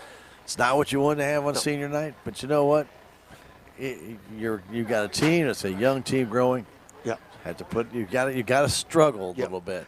You're right, Stan, and that's you said it exactly right. You've got to you sometimes, like you say, I mean, you got to take your lumps to get better, and that's what we're hoping that we see out of this Salem Tigers nice team. Like I say, they. We know that they're trying, they're doing different doing different stuff, and the coaching staff is really working, trying to implement different stuff. But like you say, I mean, you got to start somewhere. You got to start doing some things right, and then once you do those things right, then we're going to move to the next step, and then you can move to the next step, and that's exactly what I think that Coach Myers and the coaching staff are trying to do. All right, let's go over some of those stats, Rick. If you would, let's go ahead and do Mountain Grove first. Yeah, let's start out with of course, like I say, their leading carrier tonight is going to be Mr. Estep. He had 14 carries for 205 yards. Preston Medistan had 5 carries for 81 yards. And then Dayton Hook had 7 carries for 27 yards. Caden Arthur-Stan had 4 carries for 78 yards. And Brody Emery-Stan came in and had 1 carry for -5. So they ended up with 408 total yards of rushing on the night. And in passing, Rick? Yeah, in the passing game, Estep put the ball up 6 times. Stanley completed 2 of those passes for 48 yards and with 1 interception by Hayden Sanders. And they ended up with 456 total yards. 456 total yards. Again, we talk about a couple of short fields. And we look back. I mean, we look back at the half. You're talking about they had 301 yards. They still got 150 yards in offense in that second half, but only 1 touchdown. Only 1 touchdown. That's right. Yeah. So that's again a good thing. So let's talk a little bit about the Salem Tigers. Yeah, Rick? the Salem Tigers tonight, and their leading carrier stand is going to be number 46. Carter Degon stand had 9 carries for 48 yards. Jamal Metcalf had 16 carries for 43 yards. Everett Campbell had 10 carries for 28 yards. And Toby Goverstand had a couple of carries for 3 yards. So Salem ended up with 122 yards of rushing on the night. And in the passing? In the passing game, Everett put the ball up 10 times. He completed 2 of those passes for 5 yards. So Salem ended up staying with 127 yards on the night. Okay, so we look at that stuff. Salem finished with a total of 7 first downs, 6 of those in the second half. And Mountain Grove had 13 first downs, but they didn't use that. They used a lot of these long runs. We talked about that when the Ava Bears were playing. Rick, it's the old-fashioned Salem Tigers. 4 or 5 plays in a drive and 80 yards and 68 yards or whatever. Doesn't take very long. That quick. Yep. But when you start to see when you frustrate teams like this, and this is where the Salem Tiger defense has to get a little bit better. You got to frustrate teams like that when they don't get that first down, and they're trying to do what they are so normal and natural doing. Now you make them have to go out of their comfort zone. And when you do that, that's when you start to see upsets because teams aren't used to not doing or getting the success or getting the results that they had when they do what they normally do on a day-by-day basis. So we don't get stopped on that. You just did. And it does happen. It does. So you have to kind of think, that's what the Tigers need to do. Penalty-wise, Mountain Grove, they were penalized 6 times for 40 yards in the game. Salem penalized 9 times for 67 yards. 2 turnovers, both belong to Mountain Grove. A fumble on a punt, muff punt actually, and Landon Richter recovered that one for the Salem Tigers. And Hayden Sanders picked off Estep in the third quarter. Ran at the goal line on a pass intended for a touchdown. He stepped right. He baited him well. I got to give credit. Hayden's not a football guy. I mean, this is his first year coming out playing, but he baited him, and as soon as he threw the ball, Hayden stepped right in front with his gloves and picked it off. It was a beautiful play, a good job by Hayden Sanders to get that interception. However, again, we're not going to get the win tonight, but we did see some nice things, some positives that have grown out of the program. We're going to take a 2.5 minute, or let's just say we're going to take a 2-minute break. We'll come back, wrap things up here from the Salem High School football field. Mountain Grove 39, Salem nothing. Back at 2, this is Tiger Football, KSMO Media.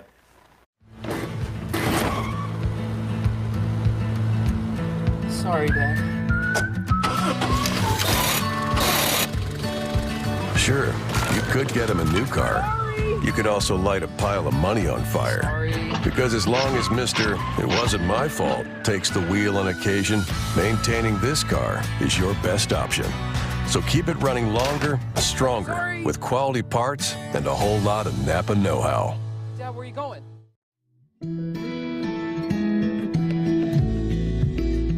I'm Dr. Tiffany Bland with Salem Memorial District Hospital.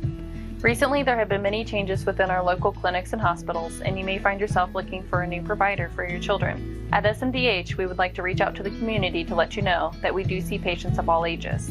Most of our providers are family practice, which means that we have been trained to see well child visits as well as sick visits. Salem Memorial District Hospital. Every patient, every encounter, every time. Duncan Family Chiropractic provides chiropractic care to everyone from newborn to elderly. Dr. Duncan treats wellness, sports injuries, chronic ear infections, pregnancy, and more. Ask Dr. Duncan about your full line of supplements, including Juice Plus and standard processed supplements, as well as pain relief, BioFreeze products.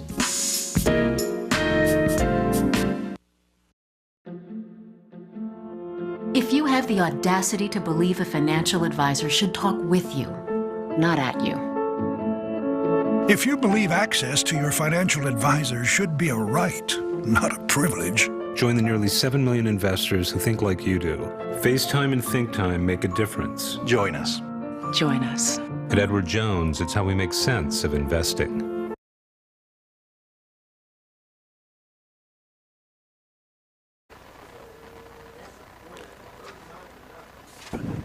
Tigers lose at 39-0.